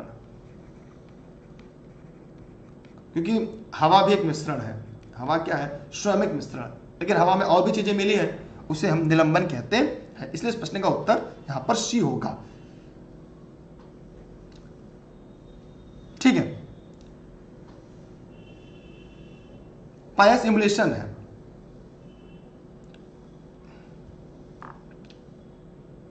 देखिए, अगर हम बात करें कि कोलाइड एक निलंबन विषमांगी मिश्रण भी है। कोलाइड जो है स्वयं एक विषमांगी है, मिश्रण है। कैसा? निलंबन का विषमांगी मिश्रण कहलाता है। हम बढ़ते हैं अगले सवाल की तरफ। निम्न में से किस लवण में क्रिस्टल जल के 10 अणु नहीं होंगे? Glauber salt, washing soda, borax, Epsom salt. यहां पर इसका उत्तर क्या होगा? Epsom salt. हमारे इस प्रश्न का जो सही उत्तर होगा, मतलब जो गलत है वही आपका सही है। अगर हम बात करें कि ग्लेबोर साल्ट का है, इसका सूत्र जो होता है Na2SO4 10H2O होता है। ग्लेबोर साल्ट अगर यहां से लिखना चाहें लिख लीजिएगा, Na2SO4 10H2O। ठीक है। सोडियम सल्फेट डेक्राहाइड्रेट भी इसे कहते हैं। कार्बनिक एक यौगिक के तौर पर इसका इस्तेमाल किया जाता है। आगे हम लोग चलते हैं। वॉशिंग सोडा क्या होता है? इस सोडियम कार्बेट भी कहते हैं। ठीक है। अगला सवाल है आपके सामने। 1887 में विश्वविद्यालय, इलाहाबाद विश्वविद्यालय की स्थापना किसने की थी? सभी साथी जरा कमेंट सेक्शन में जाइए और कमेंट करके बताइए किसने किया था। जितने इस वीडियो को लाइव सेशन में देख रहे हैं वे सभी फटाफट कमेंट बॉक्स में कमेंट करें और जवाब दिए गए प्रश्न का। जितने भी साथी देख रहे हैं फटाफट कमेंट करें और जवाब दें।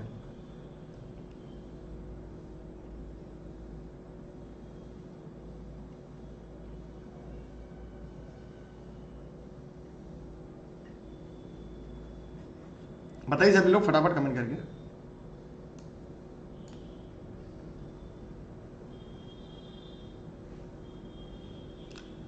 विश्वविद्यालय की स्थापना किसने की थी?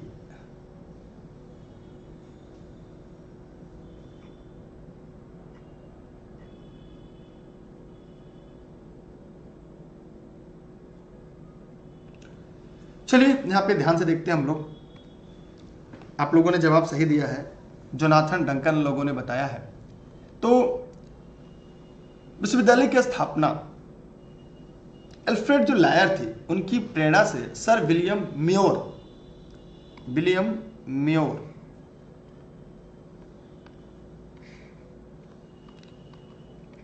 म्योर ने किया था। कब? 23 सितंबर को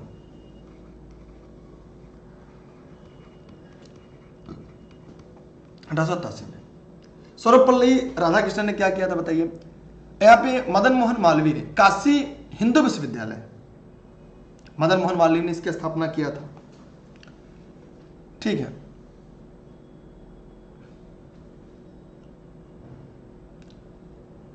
देखिए, जोनाथन डंकन लोग बता रहे थे, तो ये 1795 से 1811 तक बॉम्बे के गवर्नर रहे।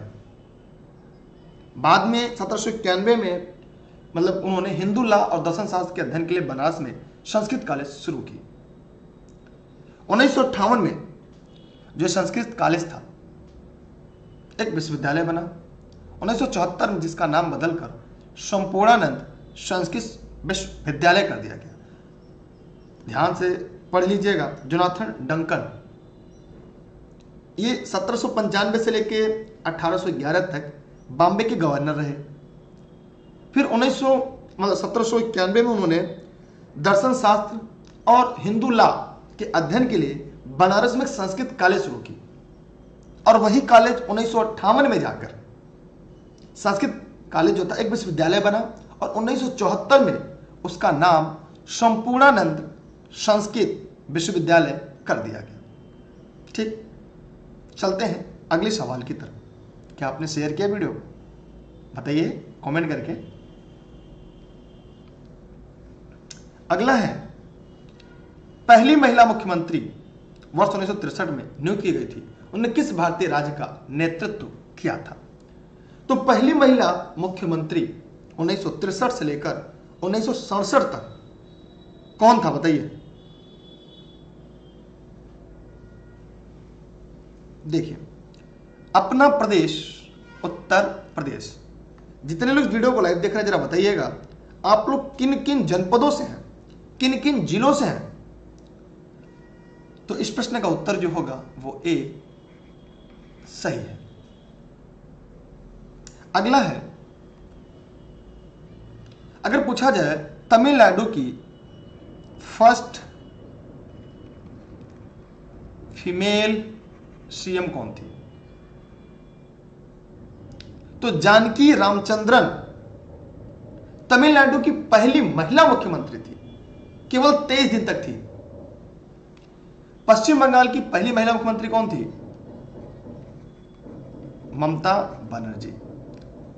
असम की पहली महिला मुख्यमंत्री कौन थी? जरा कमेंट करके बताइएगा। असम के इतिहास में, पूरे भारत के इतिहास में पहली महिला मुस्लिम मुख्यमंत्री थी सैयदा अनवरा तैमूर। लिख लीजिएगा, सैयदा, सभी लोग लिख लीजिएगा, अनवरा तैमूर। ये केवल असम की पहली मुस्लिम महिला नहीं थी, अपूर्त पूरे भारत की पहली महिला मुस्लिम मुख्यमंत्री थी सैयदा अनवरा तैमूर। पश्चिम बंगाल की पहली महिला मुख्यमंत्री ममता बनर्जी।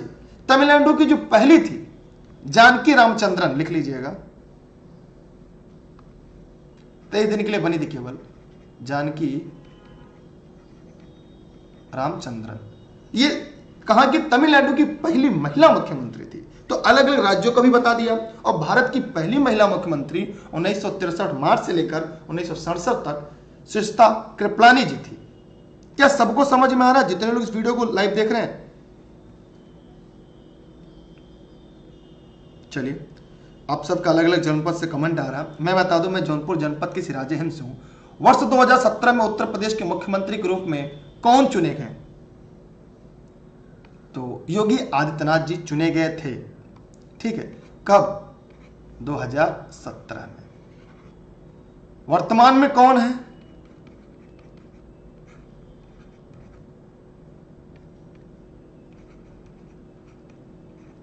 यूपी के सीएम। जवाब कमेंट बॉक्स में।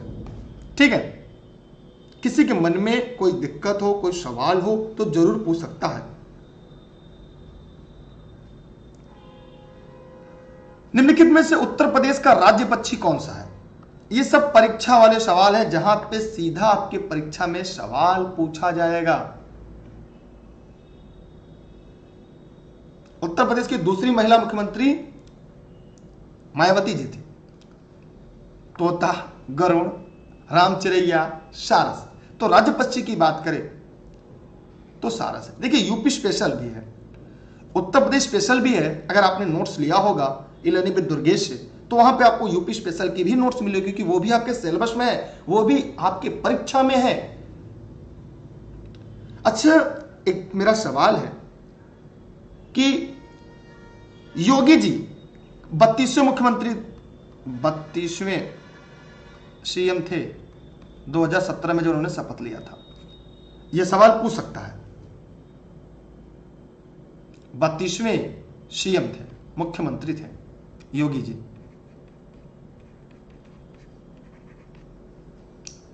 सारस हो गया। राजकीय चिन्ह क्या है, राजकीय पेड़ क्या है? राजकीय चिन्ह एक वृत्त में 2 मछली, एक तीर धनुष होता है। राजकीय पेड़ अशोक है। राजकीय पुष्प पलाश है। भाषा हिंदी और उर्दू है। तो यहां से सवाल आपकी परीक्षा में पूछा जाता है। वर्ष 1937 से 1950 तक उत्तर प्रदेश को किस नाम से जाना जाता था? मैंने सवाल ऐसे पूछता है कि उत्तर प्रदेश का पुराना नाम क्या था? तो जितने भी साथी इस वीडियो को देख रहे हैं वो कमेंट करें, बताएं कि उत्तर प्रदेश का पुराना नाम क्या था। सभी लोग फटाफट कमेंट करें, सभी साथी फटाफट कमेंट करें। संयुक्त प्रांत, एकदम सही जवाब दिया आप लोगों ने। 1947 में संयुक्त प्रांत एक नव स्वतंत्र भारतीय गणराज्य की एक प्रशासनिक इकाई बनती है। 12 जनवरी कब? 12 जनवरी 1950 को इसका नाम यूपी कर दिया जाता है। संयुक्त प्रांत का नाम बदलकर यूपी कर दिया जाता है। ठीक। 24 जनवरी को यह भारतीय संघ राज्य के संघ में सम्मिलित कर लिया जाता है। ठीक। ये यूपी स्पेशल के सवाल थे आप सभी के लिए।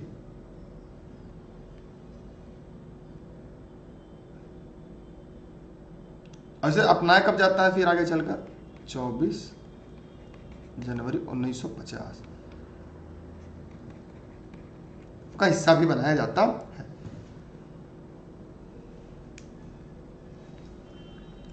ठीक है, क्लियर सबका?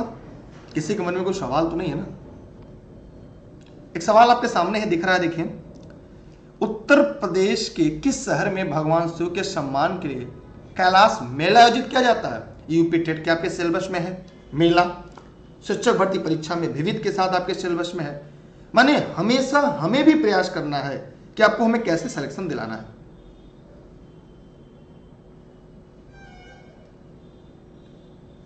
बताइए सभी लोग फटाफट। साफ दिख रहा है वीडियो ना? ये फेसबुक पे भी लाइव चल रहा है, यूट्यूब पर भी आप लाइव देख रहे हैं। उत्तर प्रदेश के आगरा, वाराणसी, कानपुर, लखनऊ में से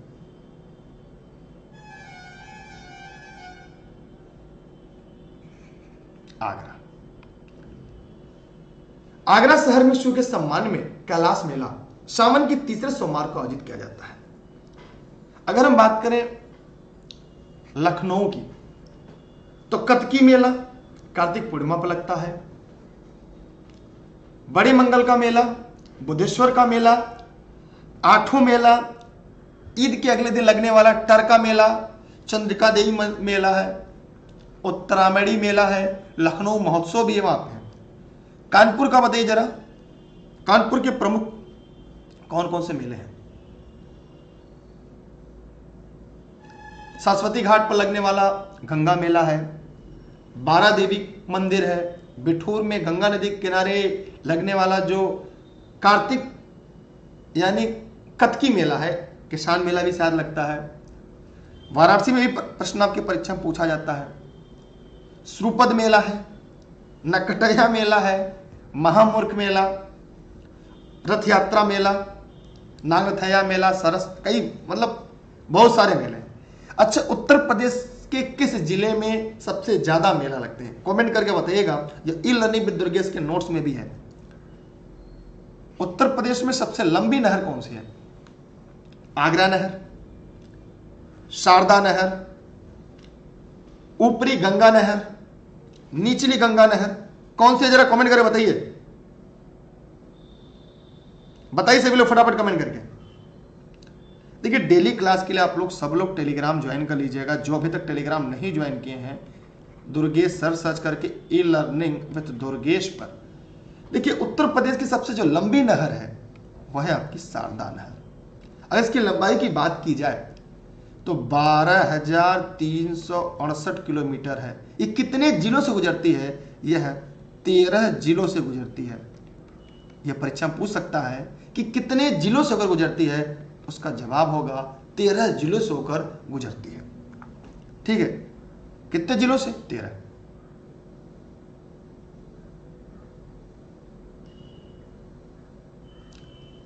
आगरा नहर के बारे में पूछता है। यह नहर ओखला बैराज से निकलती है। ठीक, आगे चलना अगले सवाल की तरफ। आप लोगों ने वीडियो को शेयर किया? कर दीजिए, फिर से शेयर करिए, दोबारा शेयर करिए, तिबारा शेयर करिए।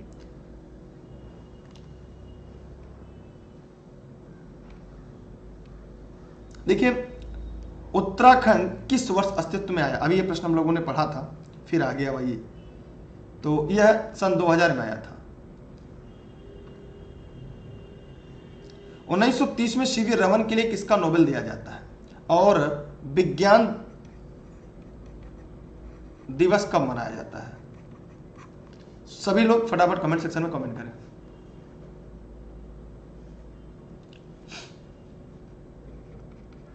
नवंबर 2000। बताइए सभी लोग फटाफट कमेंट करके।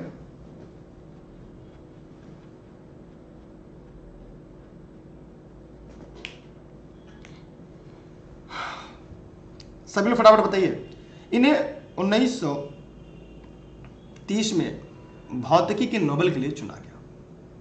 ठीक है, यहां से सवाल आपकी परीक्षा में आते हैं, तो मैं चाहूंगा आप लोग ऐसे सवालों को जानिए। साहित्य का नोबेल 1913 में मिला था भारत को। भारत में साहित्य का नोबेल 1913 में मिला था टैगोर जी को। किसका? साहित्य का नोबेल। शांति अगर देखा जाए तो मदर टेरेसा को 1979। Teresa, mother Teresa. अर्थशास्त्र की बात की जाए तो अमर्त्य सेन। सभी लोग लिखना चाहे लिख लीजिएगा, अमर्त्य सेन।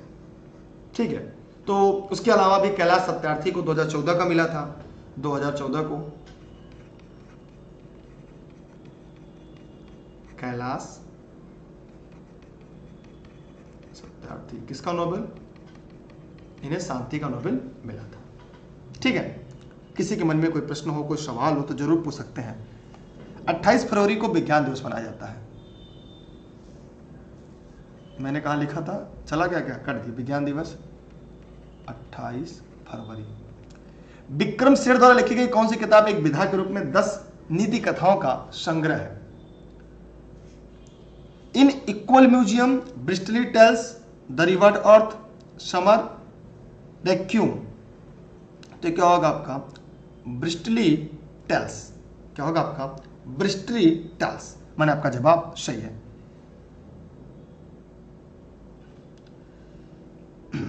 ठीक है, आप चैनल को सब्सक्राइब नहीं किया, सब्सक्राइब कर लेंगे तो आपको नोटिफिकेशन यूट्यूब पर मिलता रहेगा। सभी क्लास की नोटिफिकेशन यूट्यूब नहीं देता है, क्योंकि हमारे देने से नहीं होता, यूट्यूब के माध्यम से ही होता है। इसलिए आप लोग टेलीग्राम पे जुड़े रहेंगे तो सभी क्लास की नोटिफिकेशन आपको मिल जाएगी। अगर अभी तक आपने ई लर्निंग विद दुर्गेश का ऐप नहीं इंस्टॉल किया तो आज ही प्ले स्टोर से ई लर्निंग विद दुर्गेश का ऐप डाउनलोड करके रखिएगा। अच्छा, विक्रम सेठ की एक विधा है ब्रिस्टली टेल्स। अगला सवाल है, हरिवंश राय बच्चन द्वारा लिखी गई आखिरी कविता का नाम बताइए। कभी इंपॉर्टेंट है, सवाल यहां से आता है। देखिए, इंदिरा गांधी की हत्या हो गई थी, उस समय हरिवंश राय बच्चन द्वारा अंतिम कविता लिखी गई थी जो 1 नवंबर 1984। कौन सी कविता लिखी गई थी?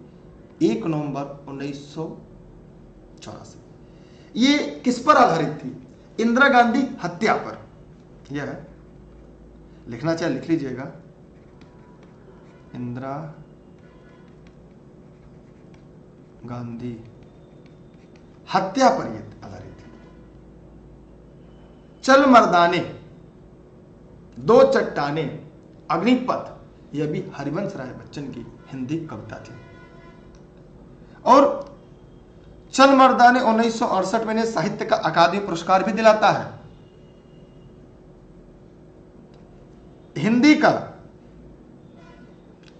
हिंदी का जो पहला, अगर हम बात करें हिंदी का पहला सरस्वती सम्मान हरिवंश राय बच्चन की उनकी आत्मकथा के लिए प्राप्त होता है।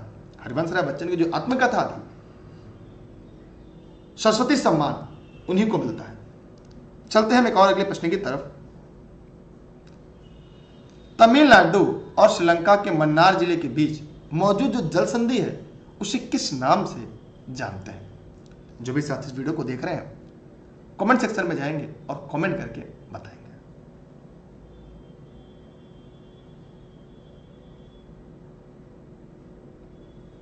इसे हम सभी लोग फटाफट कमेंट करिएगा यार। ये सिलेक्शन वाले टॉपिक हैं और सिलेक्शन वाले सवाल हैं। आप लोग ज्यादा लोगों तक वीडियो को शेयर करिएगा। इसे हम पाक जलडमरू मध्य कहते हैं। क्या कहते हैं? पाक जलडमरू मध्य। ये तमिलनाडु श्रीलंका मन्नार जिले के मौजूद है। इसे पाक जल संधि कहते हैं। पाक जलडमरू मध्य के नाम से जाना जाता है। इसे अन्य नामों से भी जाना जाता है। पूछा जाता है परीक्षा में कि ये मलक्का जलडमरू संधि कहां है, तो जो भी साथी देख रहे हैं वीडियो को बताएं। ये अंडमान सागर एवं दक्षिण सागर को जोड़ने का काम करती है। सुंडा जलडमरू क्या है? ये जावा सागर हिंद महासागर को जोड़ती है। मलिकू कंडू, ये मालुकंडू देवी जो मालदीव के उत्तर में निकाय और इमानदी पोलू और के बीच व्यापक में निकाय चैनल के पारंपरिक नाम से भी जाना जाता है। तो ये सभी चीजें मैंने आपको बता दी। अगला है निम्नलिखित में से संयुक्त राज्य अमेरिका किस राज्य की सीमा संयुक्त राज्य के किसी राज्य की सीमा के साथ साझा नहीं करती? यह यूएसए का सबसे अंतिम राज्य था। यूएसए का सबसे अंतिम राज्य। कितने राज्य हैं? 49 + 1 कुल 50 राज्य हैं। तो ये 50वां राज्य भी था। तो जितने भी साल आप लोग जरा कमेंट, क्योंकि देखिए ऐसे प्रश्न ही आपके परीक्षा में आएंगे। यूएसए में 50वां राज्य जो बना था वो कौन था? वो था अलास्का। अलास्का किससे खरीदा था? अमेरिका ने इसे खरीदा था। जरा कमेंट करके बताइएगा किससे खरीदा था? रूस से यूएसए ने खरीदा था।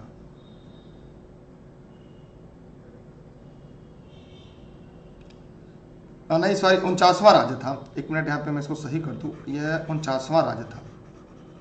ये 49वां राज्य था। यूएसए का 49वां राज्य अलास्का था। इसकी 3 जनवरी 1953। ठीक है, आगे चलते हैं अगले सवाल की तरफ। यहां से किसी के मन में कोई डाउट हो, कोई सवाल हो तो पूछ सकता है।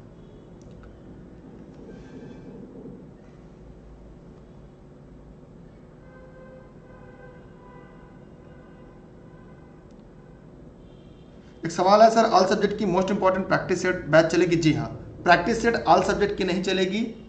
उसकी आपको जल्द ही 1-2 दिन के अंदर ऐप पे कंप्लीट निःशुल्क आपको मिल जाएगी।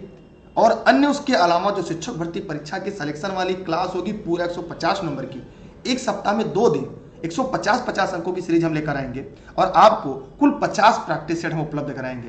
कुल 50 प्रैक्टिस सेट उपलब्ध कराएंगे जिसमें से हुबहू प्रश्न आपके परीक्षा में पूछे जा सकते हैं। माने वही प्रश्न एनसीईआरटी, एससीईआरटी और आउट ऑफ सिलेबस, क्योंकि परीक्षा का पैटर्न आप तो देख ही रहे हैं कितना तेजी से बदल रहा है। सिलेबस बदलने का काम चल रहा है। अगला है दुनिया की तीसरा सबसे अधिक जनसंख्या वाला देश क्या है? पहला चीन, दूसरा भारत। आपको हर वो चीज मिलेगी जहां से आपका सिलेक्शन हो सकता है, लेकिन आप लोग हमेशा वीडियो के अंत तक बने रहिएगा। तब अगर अभी तक आपने नोट्स नहीं लिया है तो नोट्स ले लीजिएगा। 6306344367 पर व्हाट्सएप करके। ये सभी क्लासेज आपके जौनपुर जनपद से हैं, या आप इस नंबर पर भी, क्योंकि मेरी क्लास निःशुल्क देश हित में राष्ट्रहित में चलती है। अन्य के लिए आप यहां पे जानकारी ले सकते हैं। देखिए दुनिया की तीसरी सबसे अधिक जनसंख्या वाला राज्य कौन सा है? अब आपका वचन यूएसए।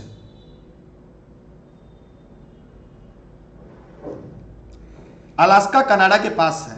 अलास्का कनाडा सटा हुआ है, कनाडा के सीमा पर है। जैसे अगर हम इस तरह से अगर अमेरिका का मैप देखेंगे तो यहां पर जो ये हिस्सा यही आपका अलास्का है, समझ गए आप? ये यहाँ पे कनाडा है, यहाँ पर आपका यूएसए है, ये आपका कनाडा है, ठीक है, यही मैप में है। मैं एक पढ़ाऊंगा टॉपिक महाद्वीप, मैं 3-4 दिन के बाद एक टॉपिक लेकर आ रहा हूं, महाद्वीप शिक्षक भर्ती परीक्षा की स्पेशल सीरीज। तो वहां पर आपको डे बाय डे आपको मिलता रहेगा, वहां पे मैं आपको क्रमवार रूप से सब पढ़ा दूंगा, ठीक है। कोई भी टॉपिक में छोड़ूंगा नहीं, इस बात की गारंटी है 110%। निम्नलिखित में कौन सा संयुक्त राज्य अमीरात का एक अमीरात नहीं है? बताइए। Muscat, Dubai, Abu Dhabi, Sharjah. देखते इस प्रश्न का जवाब कौन देता है। आप लोग वीडियो को शेयर कर दीजिए। मस्कट अपने सभी साथी मित्रों को बता दीजिए, ऐसी क्लास आपको पूरे यूट्यूब पर नहीं मिलेगी। अकॉर्डिंग टू जैसा परीक्षा में पूछा जाता है ऐसे ही सवाल हम आपके लेकर आए हैं। मस्कट संयुक्त अरब अमीरात नहीं है, यह ओमान की राजधानी है। यह क्या है? ओमान की राजधानी है।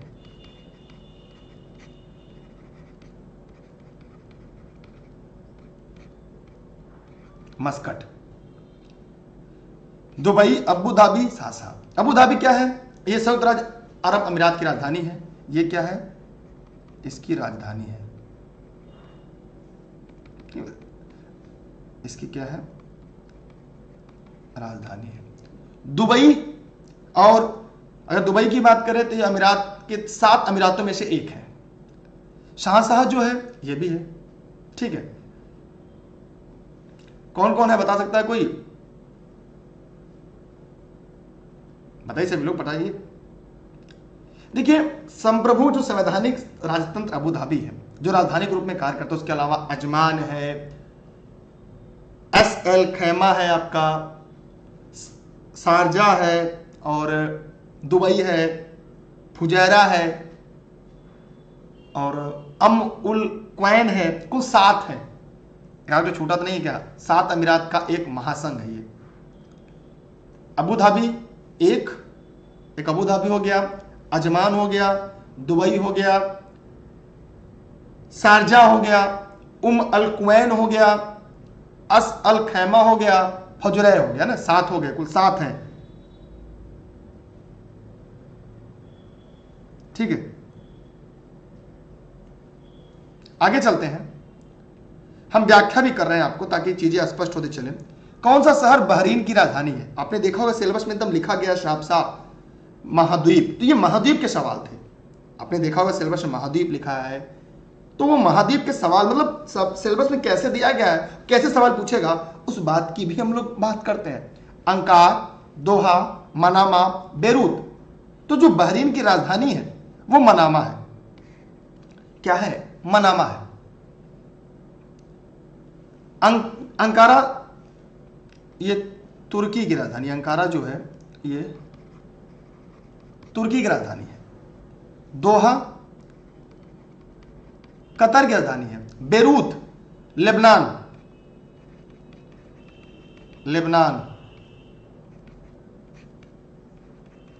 गणराज्य की राजधानी है। देखिए आपको 4 राजधानियां तैयार हो गई। कितनी राजधानियां? 4, ठीक है। अरे 50 प्रैक्टिस सेट जो होगी, जैसे आप लोगों ने लिखा कि जो 50 प्रैक्टिस सेट होंगी, 50 सभी लोग लिख लीजिएगा जितने लोग इस वीडियो को देख रहे हैं। प्रैक्टिस सेट ये सुपर टेट की होगी। किसकी होगी? सुपर टेट की होगी। सुपर टेट की होगी। कितने प्रश्न होंगे? 150 प्रश्न होंगे अकॉर्डिंग टू सिलेबस, पाठ्यक्रम के अनुसार।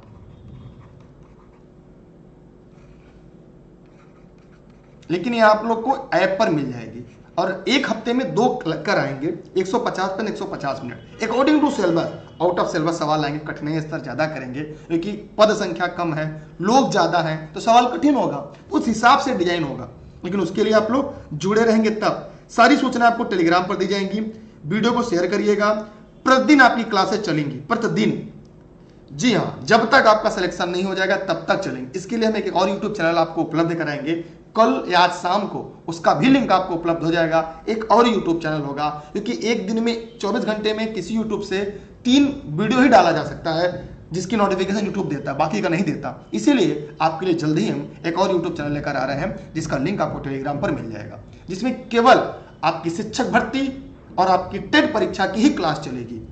आपके सामने एक सवाल है, आपको दिख रहा होगा, पहली महिला लोकसभा अध्यक्ष कौन थी? यहां पे भारत की बात हो रही है। सुषमा स्वराज, मीरा कुमार, प्रतिभा देवी सिंह पाटिल, सुमित्रा महाजन। देखिए, पहला मीरा कुमार, दूसरा सुमित्रा महाजन। ये पहली राष्ट्रपति थी, महिला राष्ट्रपति, पहली महिला राष्ट्रपति। सुषमा स्वराज पहली महिला विदेश मंत्री। देखिए, 4 के चारों प्रश्न आपके तैयार हो गए। अगर आप रेगुलर क्लास में पढ़ रहे हैं तो आपके यहां पे 4 के चारों प्रश्न आसानी से तैयार हो गए। पहली महिला लोकसभा अध्यक्ष मीरा कुमार, सुषमा स्वराज विदेश मंत्री, प्रतिभा देवी सिंह पाटिल राष्ट्रपति पहली, सुमित्रा महाजन दूसरी। सुमित्रा महाजन दूसरी। सबको समझ में आ रहा है? सारा सीरीज आपको YouTube पर मिलेगा। जितने लोग इस वीडियो को देख रहे हैं वे सभी इस वीडियो को अपने साथी मित्रों तक शेयर करें। आप शेयर ही नहीं करेंगे तो पढ़ाने से मतलब क्या होगा बताइए? आप सपोर्ट नहीं करेंगे तो मैं कैसे करूंगा? स्वतंत्रता संग्राम 1857 का सिपाही विद्रोह किस शहर में हुआ? झांसी, हैदराबाद, दिल्ली, मेरठ। स्वतंत्रता संग्राम 1857 सिपाही विद्रोह ये मेरठ शहर से हुआ था। कहां से? मेरठ शहर से हुआ। धीरे धीरे ये कानपुर, बरेली, झांसी, दिल्ली, अवध तक फैल गया। पारंपरिक अल्पाहार खांडवी किस भारतीय राज्य का नृत्य है? किस राज्य से संबंधित है? ये भोजन है।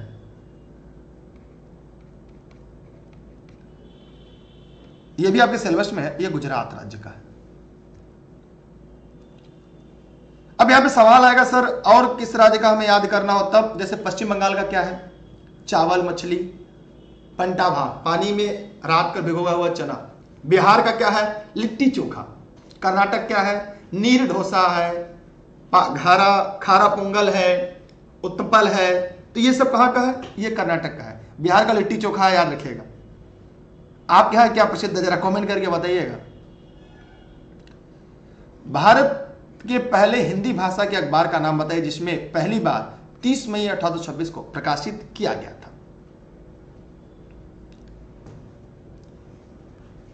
उदंत मार्दंड, उदंत मार्दंड, ठीक है। इसमें से कौन सी गेहूं की उच्च पैदावार देने वाली बीज किस्म है जिसका भारत में हरित क्रांति में योगदान है? तो बताइए सभी लोग फटाफट कमेंट करके। देखिए, देशबंधु क्या है? हिंदी में प्रकाशित, हिंदी में जो प्रकाशित एक समाचार पत्र है, रायपुर में 1959 से। उच्च पैदावार देने वाली बीज किस्म है जिसका भारत में हरित क्रांति में योगदान है? बताइए। लरमा रोजो गेहूं। फरवरी 1948 में भारतीय संविधान के प्रारंभिक मसौदे को किसने तैयार किया था? आप लोग यार वीडियो को शेयर करिए, कहना पड़ेगा आपसे। फरवरी 1948 में भारतीय संविधान के प्रारंभिक मसौदे को किसने तैयार किया था? व्यवहार राम मनोहर सिन्हा, नंदलाल बोस, श्यामा प्रसाद मुखर्जी, वेनेगल नरसिंह राव। बताइए आप लोग।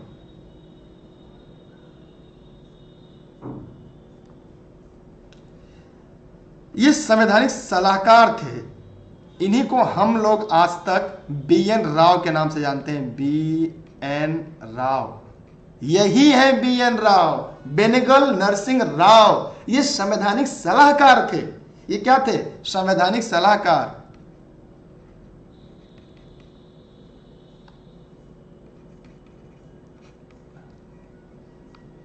संवैधानिक सलाहकार।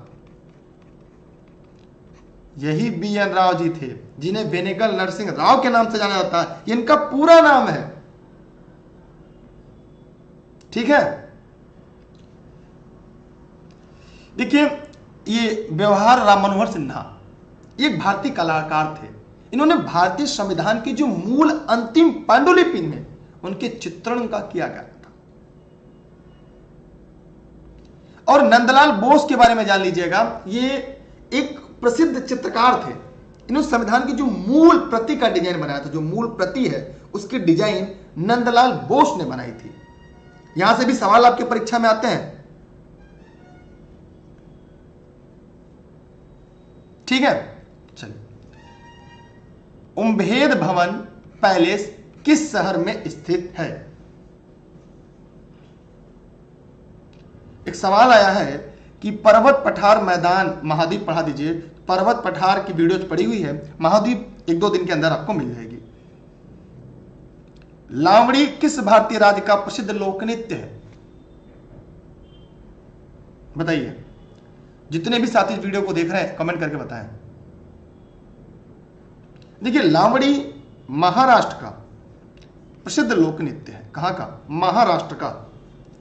ये वीडियो फेसबुक पे भी लाइव चल रहा है, यूट्यूब पर भी आपके लिए लाइव चल रहा है। ये महाराष्ट्र का है। उत्तर प्रदेश का क्या क्या है प्रमुख, जरा बताइएगा। उत्तर प्रदेश में क्या क्या है? चरकुला है, नटवरी है, रासलीला है, रामलीला है, झूला है। सिक्किम के लिए क्या है? छुपाट नृत्य है, खुरी है, मारुनी है। तमिलनाडु क्या बहुत ही प्रसिद्ध, बताइए तमिलनाडु की? भरतनाट्यम, कावड़ी, ठीक है, कड़ागम। भरतनाट्यम सबसे ज्यादा प्रसिद्ध है। अगला है आपके सामने, कौन सा अंतिम वर्ष था जब भारत में रेल बजट और केंद्रीय बजट अलग अलग प्रस्तुत किया गया? 2016, 2012, 2008, 2004। बताइए सभी लोग फटाफट कमेंट करके। क्या हुआ, इसके पहले वाले का आंसर नहीं बताया क्या मैंने? ओहो, एक प्रश्न छूट गया, एक प्रश्न छूट गया। उभेद भवन पैलेस किस में स्थित है? बताइए। हाँ भाई, तो छूट गया, सॉरी। जोधपुर में है। कहां पर है? जोधपुर में है, सॉरी। अगला सवाल है आपके सामने, ये 2016 में 1773 से 1785 तक वसुधा भारत के पहले गवर्नर जनरल कौन थे? जवाब दीजिएगा।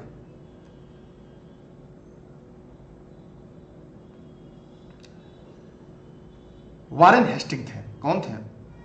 Warren Hasting. यूनिक सरल सवाल था, सभी लोग कर लेंगे। ये सब नोट्स में है, अगर आपने पूरी नोट्स पढ़ी होगी तो इस सारे सवालों के जवाब आप आसानी से दे लेंगे। देखिए, लॉर्ड मिंटो की बात करें तो चार्टर एक्ट 1813 इन्हीं समय पास हुआ था, और ये 1807 से 13 तक थे। इनकी वीडियो मैंने बनाया सभी गवर्नरों की। अगर जॉन वाटसन की बात करें तो एडमिंस्टर के बाद थे, विलियम जॉर्ज वाकर। ये सब उतना इंपॉर्टेंट नहीं है जितना आपकी परीक्षा के लेवल में था, वो मैंने आपको यहाँ पे बता दिया। निवेश जानकारी क्रेडिट रेटिंग एजेंसी CICSR का मुख्यालय कहां पर है?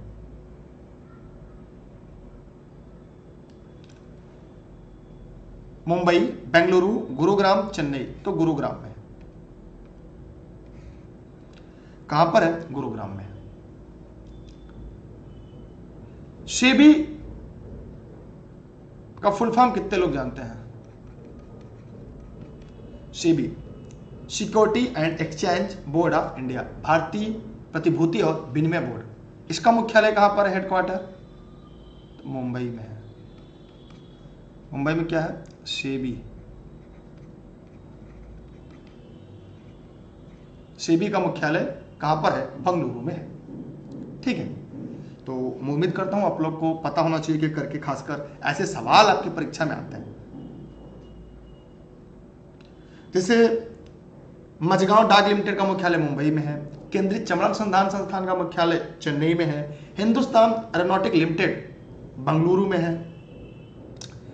अगला सवाल है, भूगोल का सवाल है कि भारत सरकार ने निम्नलिखित में से किस द्वीप में पर्यटन को अवैध बना दिया? प्रसिलन द्वीप, पेम्बा द्वीप, टोमलन द्वीप, सेंटिनल द्वीप। तो भारत सरकार ने सेंटिनल द्वीप को में अवैध बना दिया।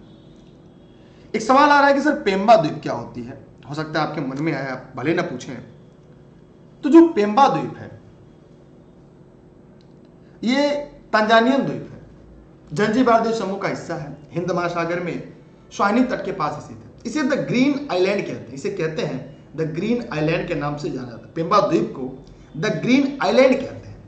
अगर प्लासिलम द्वीप की बात करें, मैं एक लाइन यहां भी बता दूं, यह सेशेल्स का दूसरा सबसे बड़ा द्वीप है। ट्रोमुलियन द्वीप जो है ये हिंद महासागर में जो रियूनियन के उत्तर में लगभग है, ये मेडागास्कर के पूर्व में फैला हुआ है। मैप में जब पढ़ाएंगे तो और अच्छे से पढ़ाएंगे। स्वतंत्र भारत के पहले रक्षा मंत्री कौन थे? एकदम इंपॉर्टेंट, बहुत हलवा सवाल है और मैं उम्मीद करता हूं आप लोगों ने इसे याद किया होगा, इसे आप लोगों ने रटा होगा। ठीक है, सभी लोग फटाफट कमेंट करिए और बताइए।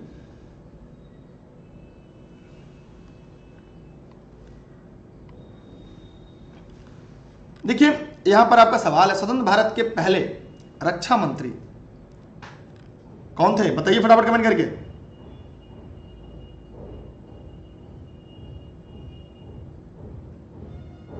ग्रीनलैंड खुद ही एक द्वीप है जो सबसे बड़ा द्वीप है। देखिए यहां पर इस प्रश्न का जवाब क्या है? स्वतंत्र भारत के पहले जो रक्षा मंत्री थे बलदेव सिंह जी थे, बलदेव सिंह थे। कैलाश काटजू ये चौथे थे, ये चौथे थे। कृष्ण मेमन ये छठे थे। यशवंत राय चौहान ये आठवें थे, ये आठवें थे। ठीक है,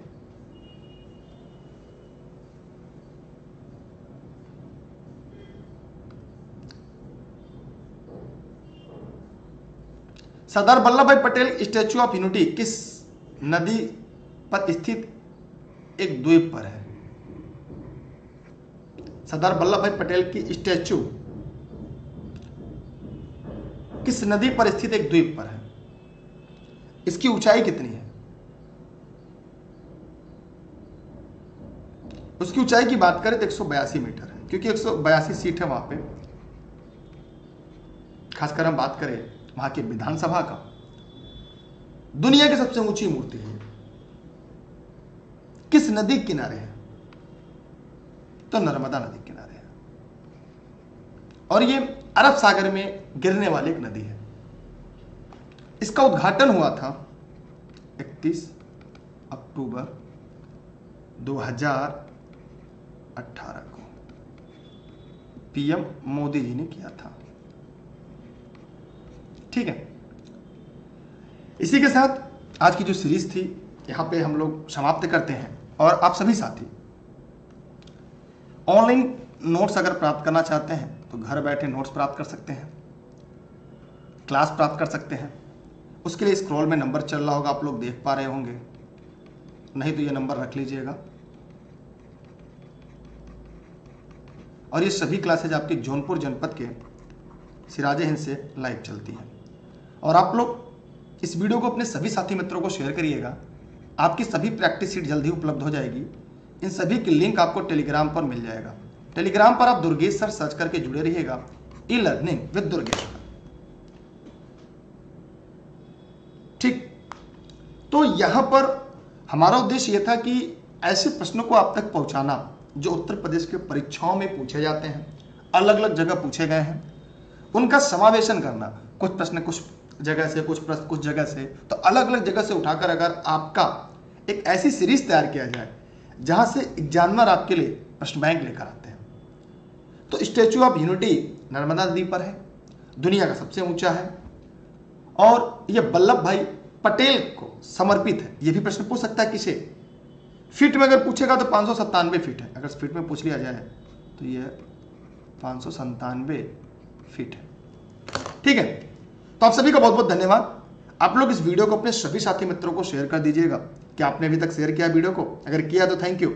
और बाकी जितनी भी क्लास होगी, एक और यूट्यूब चैनल आपको 1-2 दिन के अंदर मिल जाएगा, जिस पर हम ज़्यादा से ज़्यादा क्लासेज आपका देने का प्रयास करेंगे, सभी क्लासेज, ताकि आप अच्छे से पढ़ सकें, अपना बेहतर दे सकें। आप सभी का thank you, best of luck, जय हिंद, जय भारत। तो थैंक्स टू ऑल, आप लोगों ने बहुत अच्छा किया। रिप्लाई मतलब से इतना ज़्यादा मैसेज हो जाता है कि रिप्लाई नहीं आया होगा तो वो कर देंगे जैसे ही फ्री होंगे, क्योंकि लेनी विद दुर्गेश पर इतने सारे मैसेज आ रहे हैं नोट्स के लिए, क्लास के लिए, तो वो जब खाली होंगे तब आपको देंगे। ठीक है, हमारा उद्देश्य है आपको सिलेक्शन तक पहुंचाना।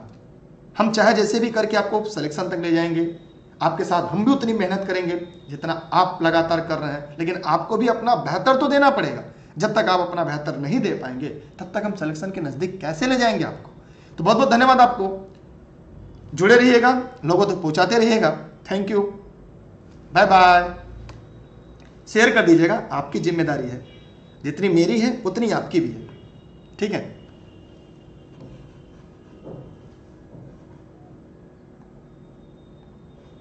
Bye bye, thank you. सभी चीजें मिल जाएंगी, हम वही चीज पढ़ाएंगे जहां से परीक्षा में सवाल आते हैं, सभी विषय, संपूर्ण विषय। अभी तो 50 प्रैक्टिस सेट लेकर आ रहे हैं, अभी बनने में समय लगेगा, 10-12 दिन में हम आपके सामने एक एक करके डेली प्रैक्टिस सेट सीरीज लेकर आएंगे। Bye bye.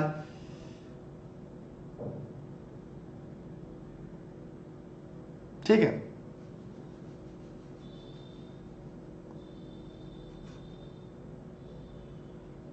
क्योंकि जब तक तोड़ेंगे नहीं तब तक छोड़ेंगे नहीं। रेस के घोड़े हमेशा रेस में अच्छे लगते हैं, खेत में नहीं, और आप एक रेस के घोड़े हैं।